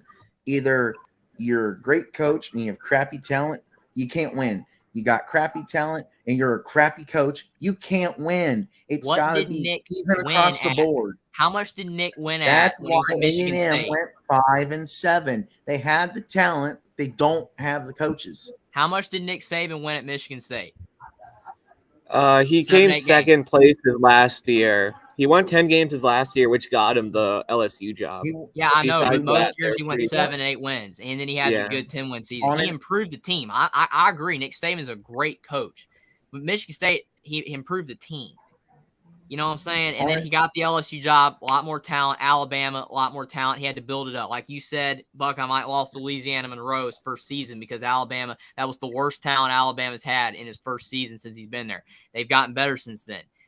Deion's not going to be able to win at Colorado if he doesn't get players like this. Like Lincoln Riley was able to get players like this. He completely transformed the team. He brought in all these transfers. He flipped the script. Deion's going to have to do the same if he's going to win. And see, my thing is, go ahead, Buckeye Mike. I was going to say the only reason Lincoln was able to win like that and bring all these players in, he literally looked at Oklahoma and said, I want to win with you. So you're coming with me. Get your butt over to California. Mm-hmm. And that's another point about him. You look at what he, did at Oklahoma, and it's fantastic, but he took over a great situation. Bob Stoops, already had Oklahoma as a high-level program. As Connor Johnson pointed out earlier, Jonathan Smith, he took over a program that was in terrible shape. And, yes, he didn't have a lot of great players, but he slowly built the thing up. It took time, and they were losing and losing and losing. Now they're starting to win in these last 2 seasons, and they've also got better players now. The recruiting rankings are going. They're not great, but they're better than what Colorado has right now. I want to bring this point up to you. So you said the player, if you don't have talent, you can't win. Well, let me ask you guys. So, sorry, Will, to bring this on you, but I got to bring this up. So Stanford beat Notre Dame. Are you telling me Stanford has better talent than Notre Dame just because they beat them? No, they got up for one game. They got up for one game. And honestly, but the point you're making is, though, you can't win with no talent. They beat Notre Dame, so does that mean they have talent? It was so close that you can get lucky. You can get lucky. That's what it is. They got this argument. This Marshall argument got actually lucky. has absolutely no validity to it because, again, that's why you play the games. was gonna Results say happen that shouldn't all the time. You're also talking about a coaching change at Notre Dame with injured players. Like, they were hurt at the beginning of the year. That's the reason why Marshall took advantage of it. 2 of their best linemen were out before the season even started. They didn't come back till, I think game 5 or 6 or so like that. Like, things like this happen when you have coaching changes. You can have great players, but when you're installing new coaches, stuff like that happens. That's why I think it's harder for what Deion is doing. He doesn't have the great players. And these players are going through a culture change, a coaching change, a complete identity rework. I mean, he's gotten 3 kids to commit, and only one of them is a 4-star.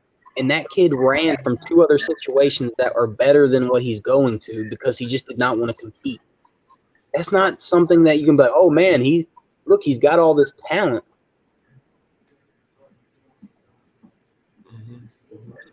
That's going to be hard. Another thing that people don't take into account enough is assistant coaches, especially coordinators. You look at Brian Kelly's teams when they had Bob Diaco as their coordinator, and then you look at how much worse the defense under Brian Van Gorder. If you don't have the coaches in, no matter how good of a coach you are, you're not going to win. That's Coordinators are exactly also what I said as extremely well. important. Like It is Connor so said, important. Have to have them. like Connor said, Stanford's composite talent on 24/7 was 27th. For reference, TCU is 28th. So That's why I said TCU does not have a top 4 roster, but they made the playoff. That's why you played. What did Cincinnati have a top 4 roster last year? No, they weren't even close. But they made the playoff because they went undefeated, and there was no other team to put there. I'm not saying they didn't deserve it. It's not about what you deserve. It's truth. They're not a top 4 team. TCU is not. Cincinnati wasn't. They're in the playoff. I mean, Colorado might be, if not the literally worst team in Power 5 football. Here's our favorite beef. They might be dead last. How are you? Good. Hey, Mike told me to hop in because I said Jonathan Smith was better than Ryan Day. yeah, what river water are you drinking, man? Well, I thought you would. I'm just kidding. That so I looked at when they were both coordinators. So they actually both were in the college football playoffs in 2017. Ohio State was Day the offensive or defensive coordinator for Ohio State? No, he was quarterbacks coach. Well, that's right. He was Ryan Day was coordinator. I remember. Okay, I think he was off. Yeah, he was offensive. So that was 17. They scored 0 points in their loss in their first round game. Jonathan Smith was the offensive coordinator for Washington when they played Alabama, albeit they only scored 7 points. But that's more. So that's the only kind of definitive talking point that I have. And then also just Ryan Day getting the keys to the Ferrari and Jonathan Smith getting the Fiat. I mean, here's the thing. It's two totally different things altogether. I mean, the offenses are completely different. I think that they both run pro style. I mean, people think Smith runs a run heavy offense, but if he had the guys, he would be pass heavy. I'm echoing. Does anybody have a? Is it my own? Hello. Mic check. Yeah, that works. Yeah, Mike, it's you. But yeah, I was just listening. I can, I'll pop in when I can. I think I like the Edwards topic of conversation, and then it was about Smith. I'm just trying to catch up now. So whatever y'all were talking about. Well, see, this is a great. Since you're here, I'll actually ask this question.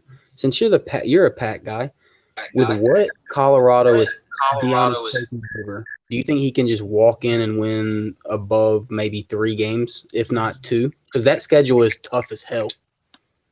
Yeah, I heard you reading it off earlier. 2 or 3 should be expected, because I think you have to win a Pac game. So, for example, in 2018 when Oregon State hired Smith, the only Pac-12 game he won was Colorado. And that kind of was the beginning of Colorado's downfall. I mean, I think they've rebounded in the COVID year, but the COVID year is kind of, especially on the West Coast, a wash. So no, 2 to 3 wins. I think maybe you could compete against Nebraska. I think out of the Pac schools, you can compete against Arizona State. Arizona, I think Fish, has done a great job there, and I think they're next up. They're where Smith was in 2019, 2020. So that means we can expect Fish to make the jump to where the Beavs were last year, which was 7-5. That would at least be. I think it's too hard to come in right away, and I think Smith's the last guy to do it the old way, and Lincoln has kind of showed this new way. But as far as Dion will eventually get his guys. and he'll be fine. Just year one is a bit much just because of how bad they were. In 2017, Oregon State was 131st on Sagarin, or 130. There's only 131 FBS schools. Colorado's 146 right now. So we'll see. I think Dion does a better job his first year than Smith did because he has all these other resources available.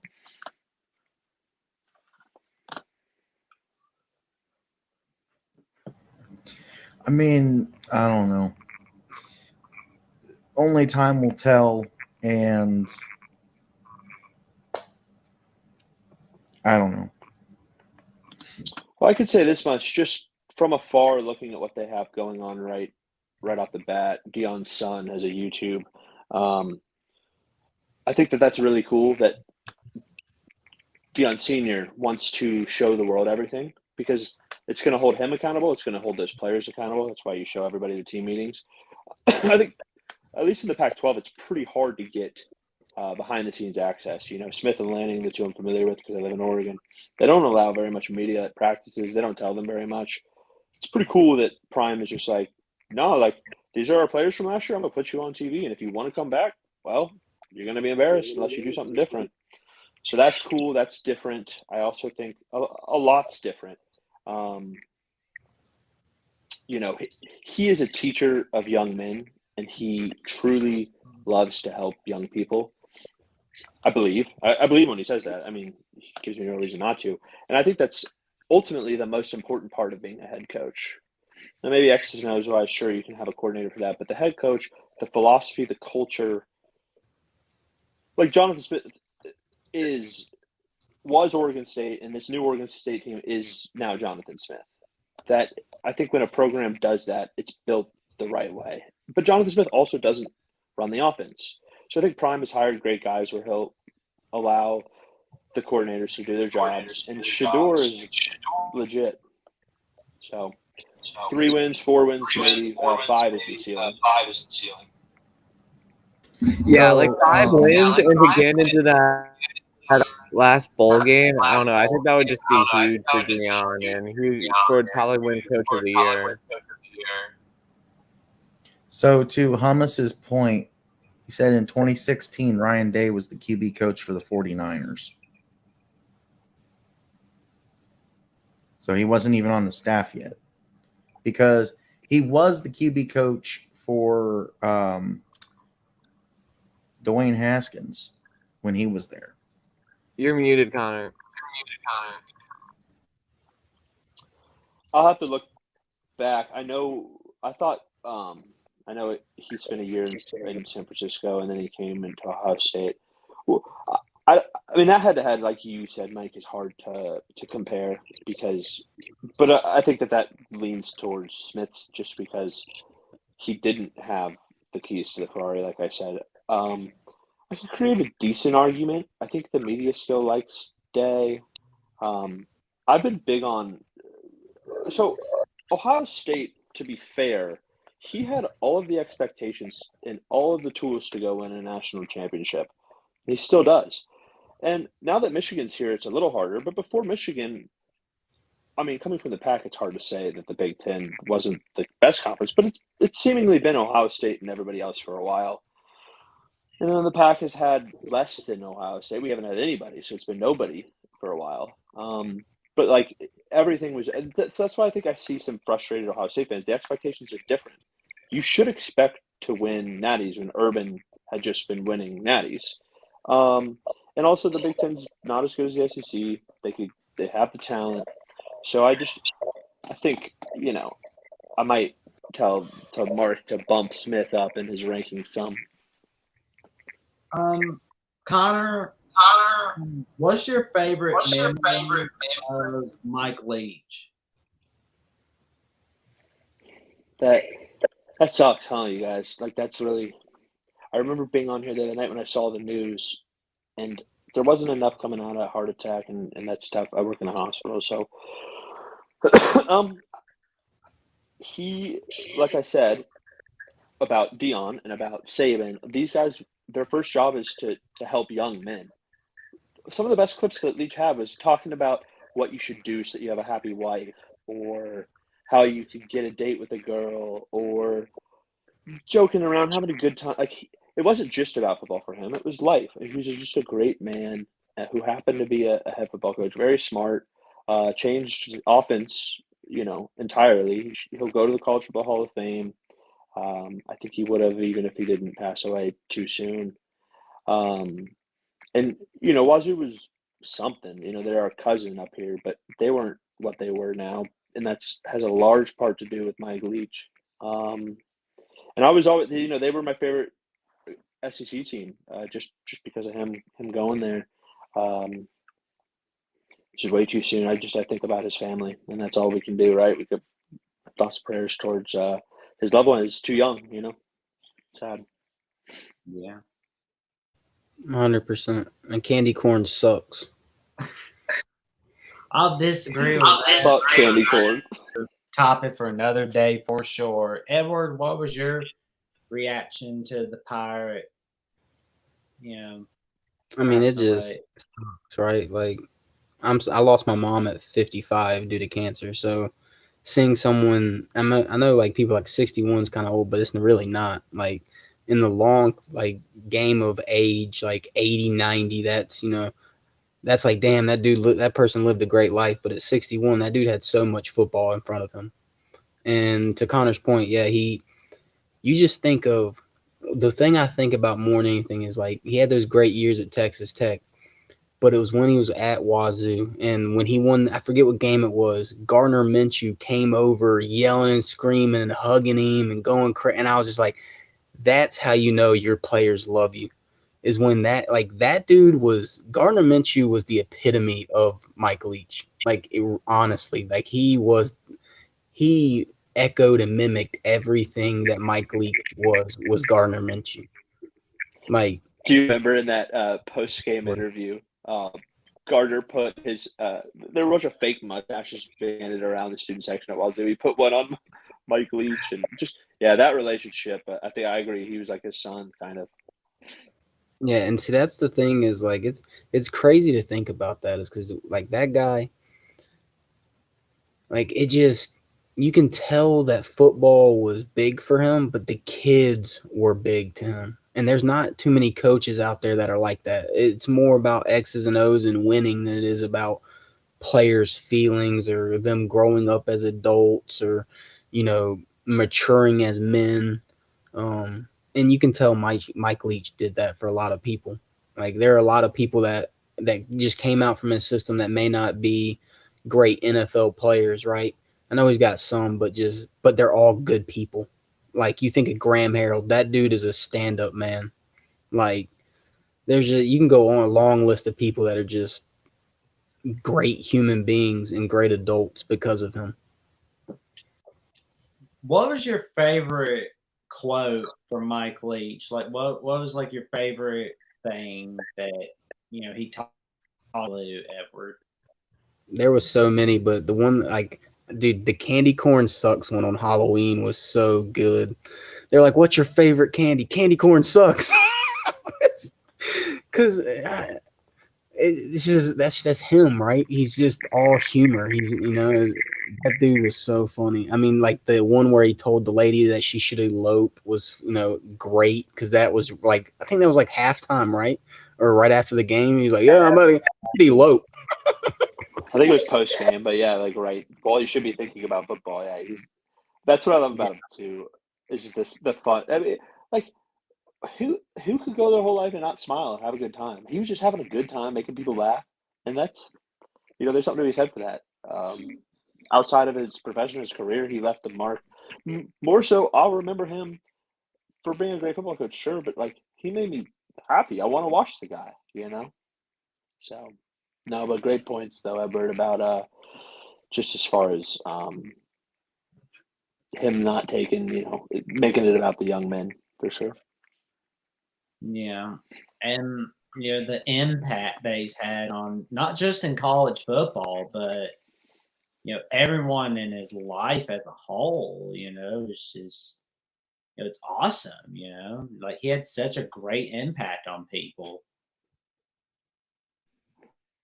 And it was Now, what do you guys think about Mississippi State going to play their bowl game in his honor? Do you think it's a good move or bad move?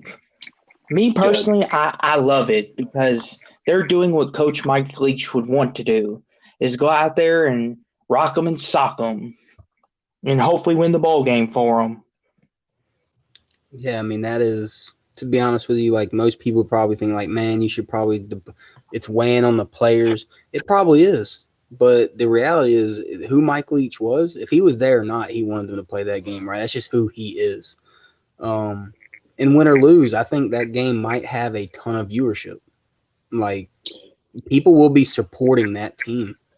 for sure. And he, you know, you want to obviously mourn, but these players, like the best medicine is just to, and Leach would tell them, get up and do your job again. Like, Yeah. you know, mourn for me, do it for me. And, you know, they would be way more distracted, way more heartbroken if they couldn't go out and just play football. So, no. And I hate to single out one person, but, like, you got to feel for Will Rogers. Like, any of his quarterbacks. Leach has always been a guy that, like he went out and he brought from the Jaguars. We talked Minshew. So like his relationships has always been very much father son, close mentor with the quarterbacks. I get he's the head coach, but I think that holds a special place. So you have to think about you know, the kids on the team that were the closest to him, that like probably looked at him as a father figure. And you know, if anybody's lost a grandfather or, God forbid, a father, like, we're all young men in here. That's the hardest thing to get over. I don't care how tough you are. Like, you got to think of those young men and his own kids, his own family. It's just like life sucks a lot of the time. So you got to remember this now and think back on all the joy he brought to people, like all the humor and, you know, happiness, obviously, for the football fans that he coached for. But, you know, that's the shit that he wants us to remember. And I'm glad, you know, shout out Will for bringing up all this funny stuff. Like, you know, hopefully it exists. And if God's watching, he can be like, oh, like, really, like, these random young guns on here talking about how, you know, you made their day. It's just, that's the stuff I like to think about. Yeah, that's why like people like him, and people give a lot of crap to Lane, but him and Lane and Lane still, they're just characters, and you don't get that type of like personality out of football coaches, and I think that's very unique to bring, right? Like that's how people remember you, is not always by wins and losses, it's about who you are. And so The other day, 100% feel for his family, 100%. The other day, I think I said something along the lines of Prime is the most charismatic, most memorable, best personality for football. And I regret saying that, you know, because now we've lost Mike Leach, and he probably was the best. And I think people value that. Like, you know, it's still entertainment. So, you know, somebody will come out. The cool thing is, a young head coach will come along, do it like he did it, you know, because of him. And all those men that he taught, Gardner Minshew and Graham, the gentleman said it earlier, but Harold, all these kids are going to be doing it in his honor. Like, that's the thing that happens when people pass away. You know, you leave a legacy and people do it because of you, and that doesn't die. Like, that lives on forever. So I think we just got to remember that. Yeah, and it's just so cool watching like the players and coaches when Mike Leach is around, how they love to play for that guy. Because let's be honest, Mississippi State and Washington weren't always where they are now, and the fact that he brought a lot of joy to those programs and got them back to winning ways again. Like that's something that I think a lot of fans and coaches and players and the ADs appreciate the most is the winning and just his passion and dedication to this game. Because if he didn't care, he wouldn't yell at his players. He would just say, oh well. But he cared about everybody, and it's just so cool and nice to see players hugging him and bumping heads with him, bumping heads after a great win. And I just hope that Mississippi State and Washington, all the teams that he was on, I just hope that they commemorate Mike Leach, because he was a good man and he deserves the world. I hope that all the teams that are playing in the bowl games right now have a tribute of some kind on, their helmets or their jerseys, or kind of like where last year, for like 1 week or so, there's like there's like a respect to John Madden when he passed away. I hope there will be something similar to that during the bowl games. Say, I think there will be, because, like, me being a Clemson fan, Brian Brzee lost his sister this year, right?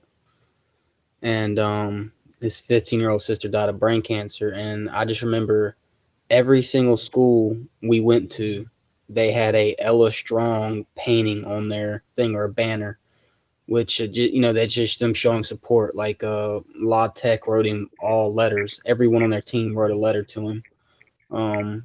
Florida State painted Ella Strong on their brick wall for him. You think of UVA, when those players died, like, everyone either spray painted UAV Strong on their field or had patches, or things like that. So I think everyone will honor him, because when deaths like this happen in football, that's what, when tragedies happen in just the world in general, people come together. And the football world is no different, especially when it's one of them. Yeah, to Edward's point, a lot of tragedies have happened, and it's always a local, regional thing. When Spencer Webb died in the offseason, tight end for Oregon, everybody Oregon played put flowers and made the 4-yard line hash mark orange because he was number 4, or not orange, yellow because of the Ducks. The Utah, the 2 kids that got shot last year. But I think this event, Yeah, and that was hopefully really to Jackson's, tragic. so tragic, but this event, I think, in college football, everybody should come together, and all of the tragedies that had happened over the last few years can be recognized by honoring Mike Leach, because this guy represents football. This guy represents the best of young people, of college football, of teaching, of mentorship, of having a good time, enjoying life, and being silly. So hopefully, I think y'all are right. We got to do, college football will rally behind this, I think. Yeah, I'm just curious, for Mike Leach, what is Mississippi State gonna wear on their jersey? Are they gonna make a helmet in his likeness, or maybe some cleats? Like the Utah did for those 2 guys that got shot and stabbed. Like you saw it in the USC game. Utah wore the helmets of the players, like actually had the players on it and their numbers as patches. I'm just curious if Mississippi State, Washington, the schools that he went to will do that. I think they will. They'll have some kind of memorial sticker, or something to put on their helmets, or something on their jerseys. I know Mississippi State will. I just would like to see all of college football, have some kind of tribute to him, and I think they will. Yeah, I mean, Dabo Yeah, spoke even about if it's just it, so I think Clemson's going to have something. Yeah. even if it's just an ML for Mike Leach on the little patches, that would be something to show that they pay tribute to him.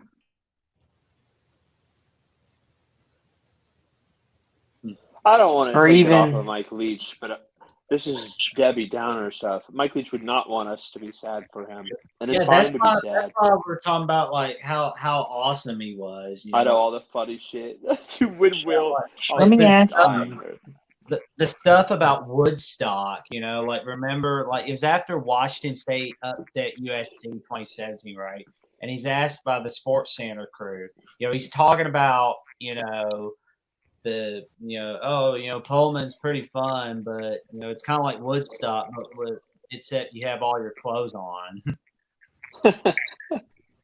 Yeah, stuff like that. He's Let just me fun ask goof. you, Connor.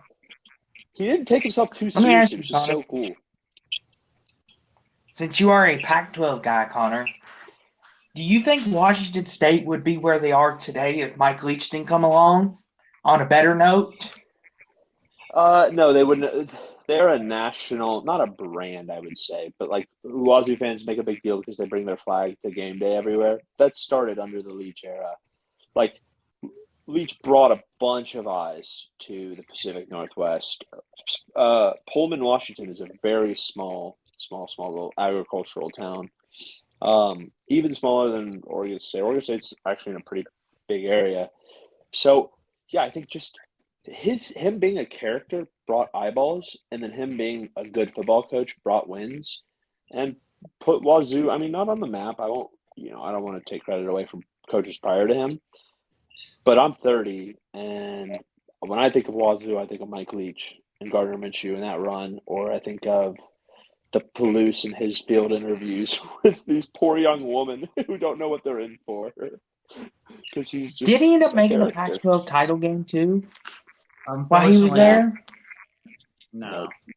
No, unfortunately. He wasn't there long enough to make it.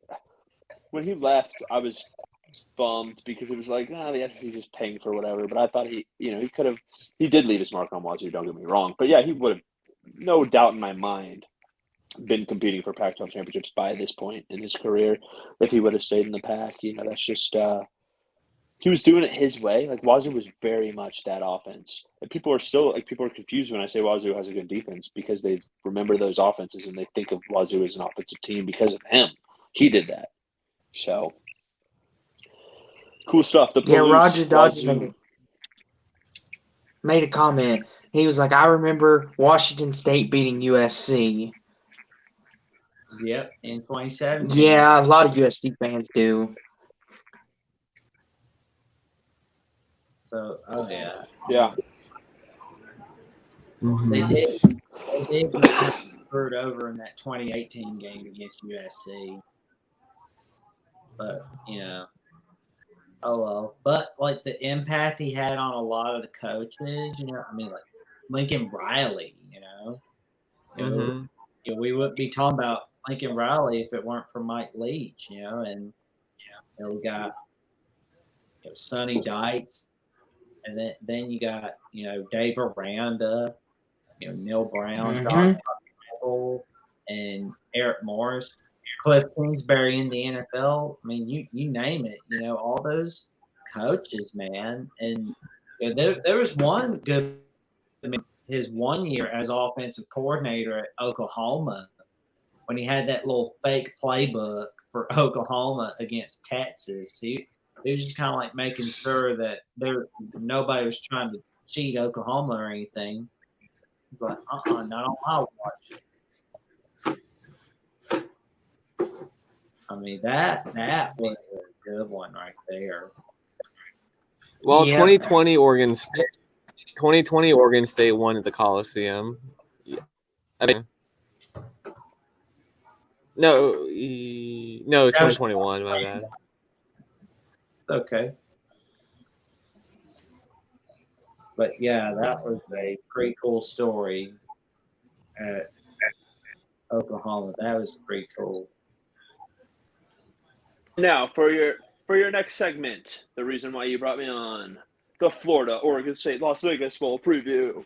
Could we please do that on? Could we do that on Thursday? I'm sorry, we just really want to preview our games on Thursday. I know. I was just messing. I was trying to change the topic because I'm sad about Mike Leach. But yeah, I still plan on coming. Oh boy, Thursday. I'll do some research for y'all. Connor's the best USC game people of on the the year. loose. Oh gosh, USC people are on the loose. What else is new?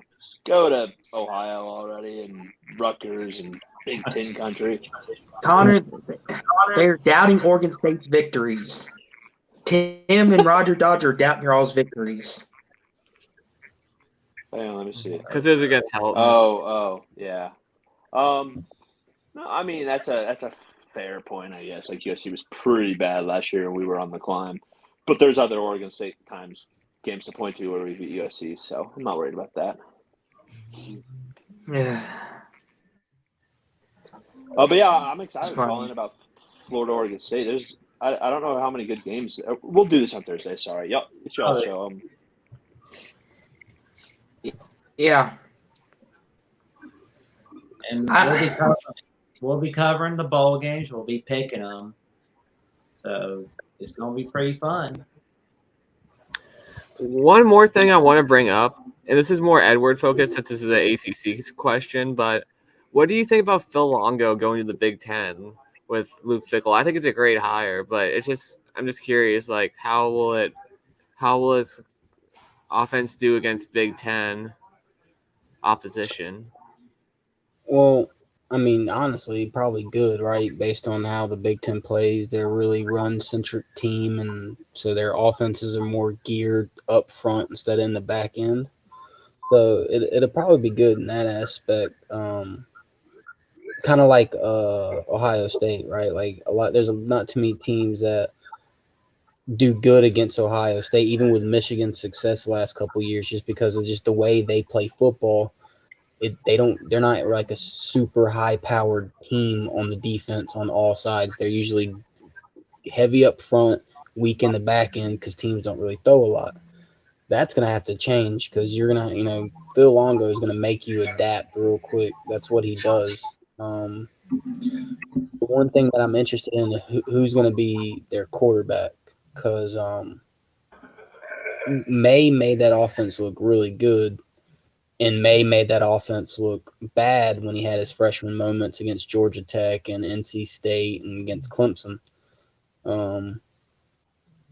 But he was pretty good at Ole Miss too before. But Ole Miss didn't have a lot of, I don't want to say talent, but they weren't high powered like North Carolina was on offense this year. Like North Carolina's got 2, if not 3 wide receivers that probably going to play in the NFL, and they got a couple backs who aren't terrible either. So it's going to be interesting in that aspect for player wise. Who is he going to have in that system to run that offense? Who would you be your pick of the guys in the portal that they should get? Well, I got my bias towards DJ because I think he fits that offense. It's a pro style offense, but I think DJ goes out west probably. The kid from what's his name? Western Kentucky, which I liked a lot, just took his name out the portal. Austin Reed. Yeah. Grayson McCall might not be bad. He's got a lot of talent. I'd have to let me bring up the portal list right now, and I can tell you he's probably the best. While you're doing that, Grayson McCall is the real deal. That's kind of low-key who Oregon State's been looking at. I know it's Coastal, and I know he's only a 2-star out of high school, but his college career's been very good, and we've already offered him. So to the Grayson McCall point, I did call that he was going to transfer. Now it's just a matter of, am I 100% correct, which doesn't matter if I am or not, but am I 100% correct and he follows Chadwell to Liberty, or does he just transfer and go somewhere else? See, I don't think he follows him to Liberty. It depends on how many offers he gets in the Power 5. If he gets too good of an offer, then he will probably take that instead of Liberty. Well, he's already been offered by Auburn and Oregon State. Unlikely. Yeah, he's supposed to take a visit, I think, this weekend to Auburn. Yeah, he is. I wouldn't touch Auburn. I don't know as a recruit, but with Hugh, but that's just me. I say Hugh. Yeah, I get it. But Hugh Freeze has got a pretty decent offensive mind. Like that's his offense. Am I not correct? That's what he did at Ole Miss. Like he was the play caller. That's his offense type deal. Yeah, that's true.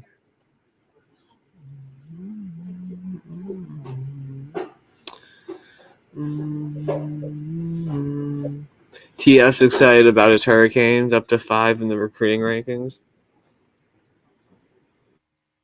Oh yeah, what's up? So I don't know about y'all, but Miami's probably better than USC, huh? The Hurricanes are better than the Trojans. What do you think? That was a bad statement. I wouldn't have made that statement. Disappears into the background. The problem I have with like because I like a lot of ACC schools, even though I don't pull for them. Like I like a lot of schools. I'm a diehard Clemson fan, but I'll never pull for many schools at all besides Clemson. But I watch a lot of football.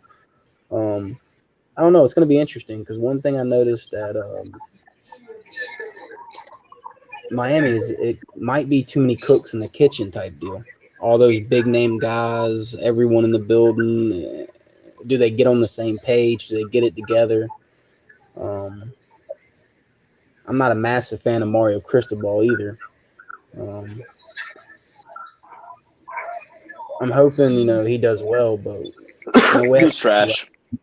That team quit in multiple games. I know people don't want to say that, but it did. Like against Clemson, it quit. Against Pitt, it quit. There was one more other game I can't think of. Against Utah, they quit twice last year. Florida State, they quit. So, I mean, do they get all the bad people out and fix the culture type deal? Hopefully. But until we see them on the field next year, we really don't know what they are, right? Because this year they were awful. Mm-hmm. Well, we all know since it's While they're in here, I'll hang out in back. Y'all, can y'all leave me in here but not kick me out, and I can just like leave my mic off and my cam off? Yeah, you're good. Okay, yeah, y'all. Yeah. So we'll leave you in, Connor, and once you're get everything fixed. Oh, okay. He's left. But as Traveling Fools likes to say, when it hits preseason, Miami's back. That's what they all say. Miami's going to win it all. All about the youth. That's what a lot of fan bases say. It's all about the youth. The youth. That's why. So therefore, we will no need to do any discussions. Miami is the best team as we sit right now. Okay, so I That's got a loaded statement.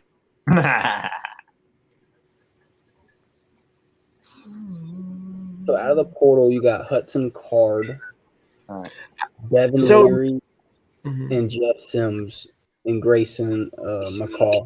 All four quarterbacks would be good in that offense. So I'm glad you brought up Devin Leary because I don't agree with it, but I saw something the other day that said he's likely to maybe go to Ohio State, and I don't know how I feel about it. I mean, he's a good quarterback. I would be scared that he'd get hurt. He was projected to be the best quarterback in the ACC until he tore his pec. So injuries All I'll happen. say is if he plays like Stroud, I don't want him. Oh, he's got fight in him. He runs the ball too.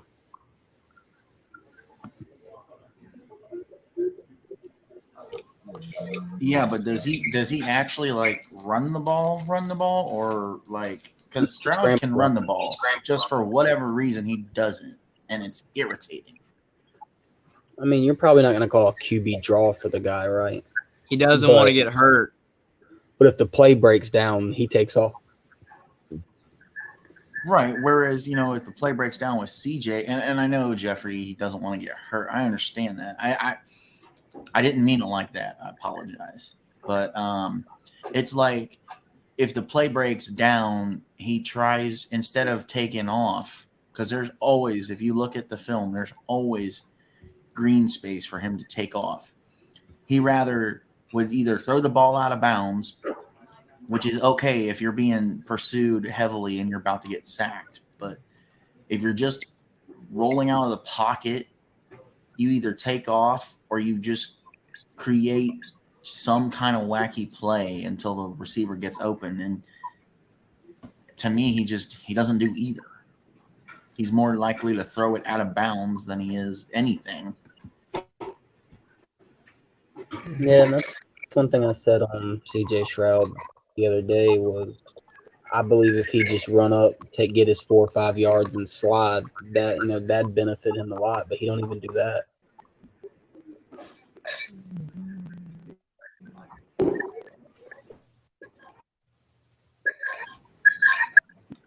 I agree, because then maybe people wouldn't have the opinions of him that they do. Maybe, he would be more favorable in some instances. And it's like, I don't know. Most quarterbacks, when the play breaks down, they don't collapse. Or in a better term, it's almost like when the play breaks down around CJ for whatever reason, his brain shrinks and just shuts off. And it's like, oh, just throw it away. Make a play out of something.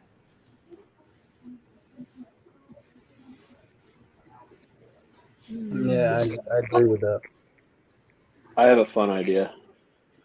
What if we were to rank all 7 of our teams on this panel right now? I'll go first. Obviously, number 1, Jackson Johnson, Bama. Number 2, Ohio State, Mike. Number 3, Clemson. Number 4, Connor. Number 5, Austin. Just kidding. Number 5, Will. Oh my Number 6, Austin, gosh. sorry. Hold on. And then Hold on. Because even though there's 7 of us, you got to remember Jeffrey represents 3 teams. He's Jeffrey's Indiana. Bama, North Carolina, and Indiana. Sure, if he's North Carolina, we could put him ahead of Austin and not Will, but that's about No, it. we can't. No, we cannot. I We are better do than North live in North Carolina. Carolina, by the way. But I mean, I I also believe got we are this, better I than got North this Carolina. Alabama bucket hat next to me on standby for every single stream if it gets brought up. But man, Bandwagon. Indiana just. Hey, you've admitted to it. So we can all agree. Listen here, there's no argument for Ohio State, Alabama. They're 1-2. Like, I'm not going to argue against that. But North Carolina, Oregon State, I think we have a case to be better than. Is there than. an argument for Clemson or Oregon State? I think there's an argument for Ohio State, Clemson. So we're all trying to move up one spot. Just because of we've met them 3 times in the playoffs, and they've only beaten us once. Like, that's fair. The only games that matter. They've only beaten us Here's in the 6th matchup.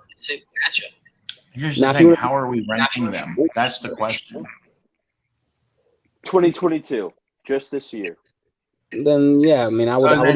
So then you guys beating us in the playoffs doesn't mean jack. That's exactly what I just said. If we're talking about this year, that's 100% correct. I would put y'all above us. Oh, okay.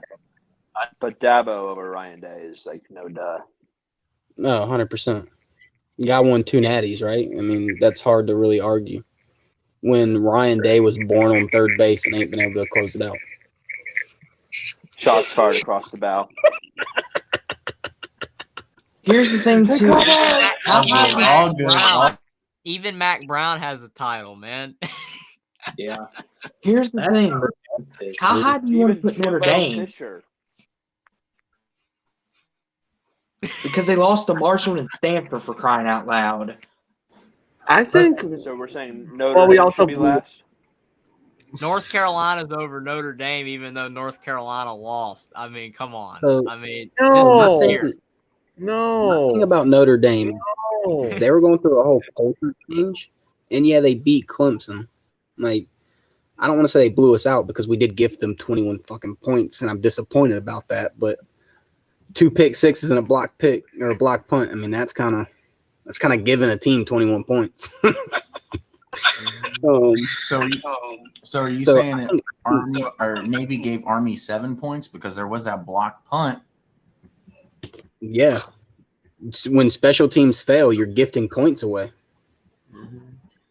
Is that not true? That's true. I didn't say it wasn't. I'm just making a question. And I was answering. So let me get this straight. Answer back though. I mean, you are gifting points away when you block a punt and then run it for a touchdown. Though that's a huge mistake.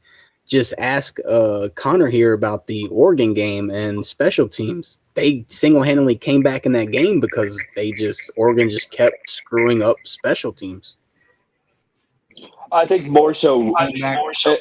Our special teams outplayed their special teams. My key there would be the kick return yardage. Obviously, the punter dropping the punt is not really on him. But yeah, some teams USC, Tim Prangley in the chat.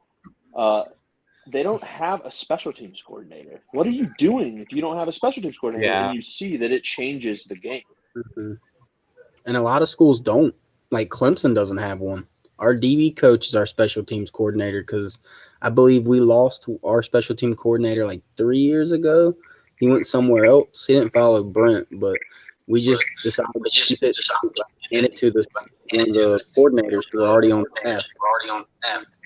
Hey, Mike, mute your thing. So my thing with the special teams, especially when it comes to having a coordinator versus not having a coordinator, I think it says a lot because you put your best kids that are freshmen or aren't getting playing times on special teams. And so they go to those team meetings. They feel like that they belong in special teams. You want your kids to fight for special team spots. And so you need to have a designated coach that's in charge of running those meetings that teaches the small ins and outs of special teams. But I just don't get not having one. I really like what Notre Dame does with their special teams because instead of just putting the bench guys on the special teams, every player is going to be on, well, besides the quarterbacks, every player is going to be on. So there's guys that are on the kicking, field goal kicking game. There's guys on the kickoff, and there's guys on the punts. So everyone's involved in the special teams. Meaning, like, whether or not they're they have a role on special teams to learn. I like that. Like, you have to learn a role, whether or not you're going to do it or not. Like, it just helps, neuroplasticity. The more you know on a bunch of different areas, it's going to help you on the main area. That's how a lot of players make, NFL rosters, especially when they're like undrafted at special teams. If you perform well on special teams, there's a better chance they're going to keep you. Yeah, exactly. No, Oregon State. There's a kid who's a former 4-star transfer from Georgia, wide receiver, hasn't gotten any playing time as far as catching the ball this year, but he's our best special teams player, and he's also our best wide receiver blocker. So on the outside blocking. And if you ask him, he thinks he has a shot at the NFL, even though he didn't catch one ball this year. So.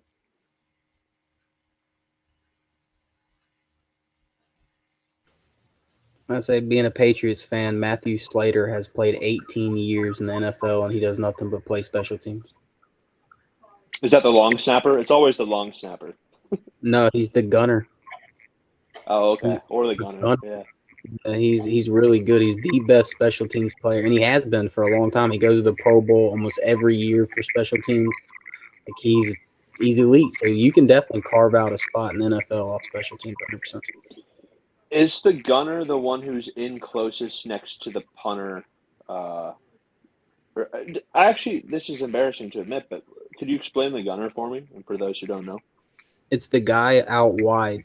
So the guy usually who you would call the wide receiver. Like, that's what it looks like. He's standing out far wide, and he runs downfield to cover that. That's what he does. No, yeah, he I was got you. A receiver too, so.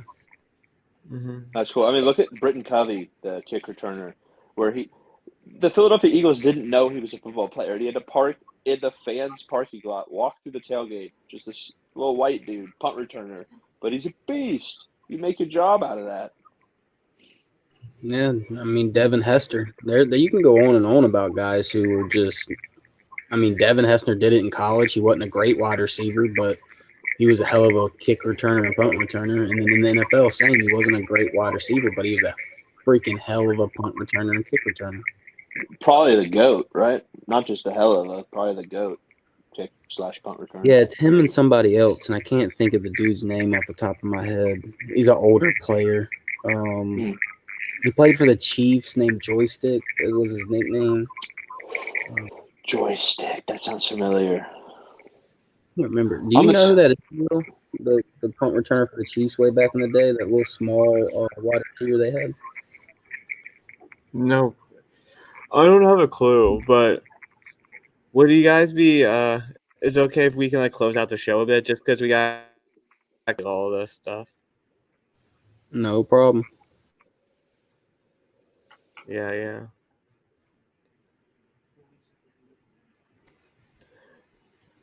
So our next show, guys, is going to be the Pick'em show on Thursday, and of course, we would love to have Connor on that to discuss Oregon State and Florida. So, I mean, it'd be great if you could go, but like obviously life happens. So, yeah. But anyone? Yeah, I was trying to. No, yeah, I'll be here on Thursday. Just put the link in the chat. Y'all come on what time? 10:30.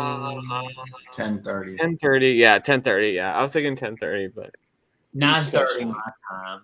yeah. I'm on the West Coast, so 7:30 West Coast. Yeah. Oh, Yeah, you're I'll hop in here. Oh, you're behind us. We're in the future. Yeah, it's still early here, man. Sometimes I wish I was over there, man, so I could, it wouldn't be so late every time I'm on these shows. Well, that's why I'm on here so late. Because it's like, I don't know. I like Mark hasn't been having. He does them earlier. Whatever. This has been good for me. Yeah, Thursday I'll hop in. Do you want me to look up all the games? Am I going to be like on the panel being asked all the games, or do I just need to do Oregon State, Florida? I mean, we could talk about the other games when you're on here, but we're mainly going to bring you on for Oregon State, Florida. Okay, but you cool. can talk. Yeah, We can talk. sounds good. Mm-hmm. Yeah, I'll run through some of the other ones. There's Don J. Hall. If it becomes, a thing, or if I stay on longer or something. But yeah, thanks for letting me in here. I know. Yeah, thanks so much, Connor. Thanks for being here. You too, Edward. It was a lot of fun. Young Guns. All right, we'll see you Thursday. See you later, man. See ya.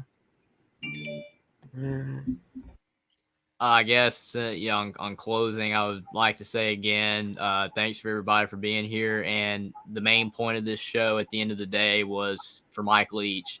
Again, Yeah, sorry, prayers for him. And again, he was a fantastic man, a fantastic coach, and he will definitely be missed. I'm definitely sad he's gone. I wish he was still here, but it is what it is. Can't do anything about it, but he was a fantastic guy. And again, prayers for everybody with, in the college football world, hit him and his family and everything. All right.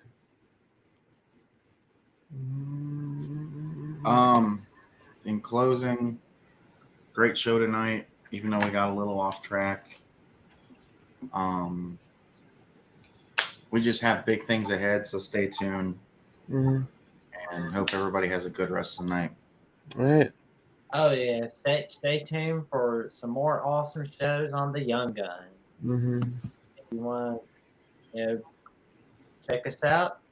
Like, comment, subscribe to our channel, and follow each of us on Twitter and Instagram. Mm-hmm.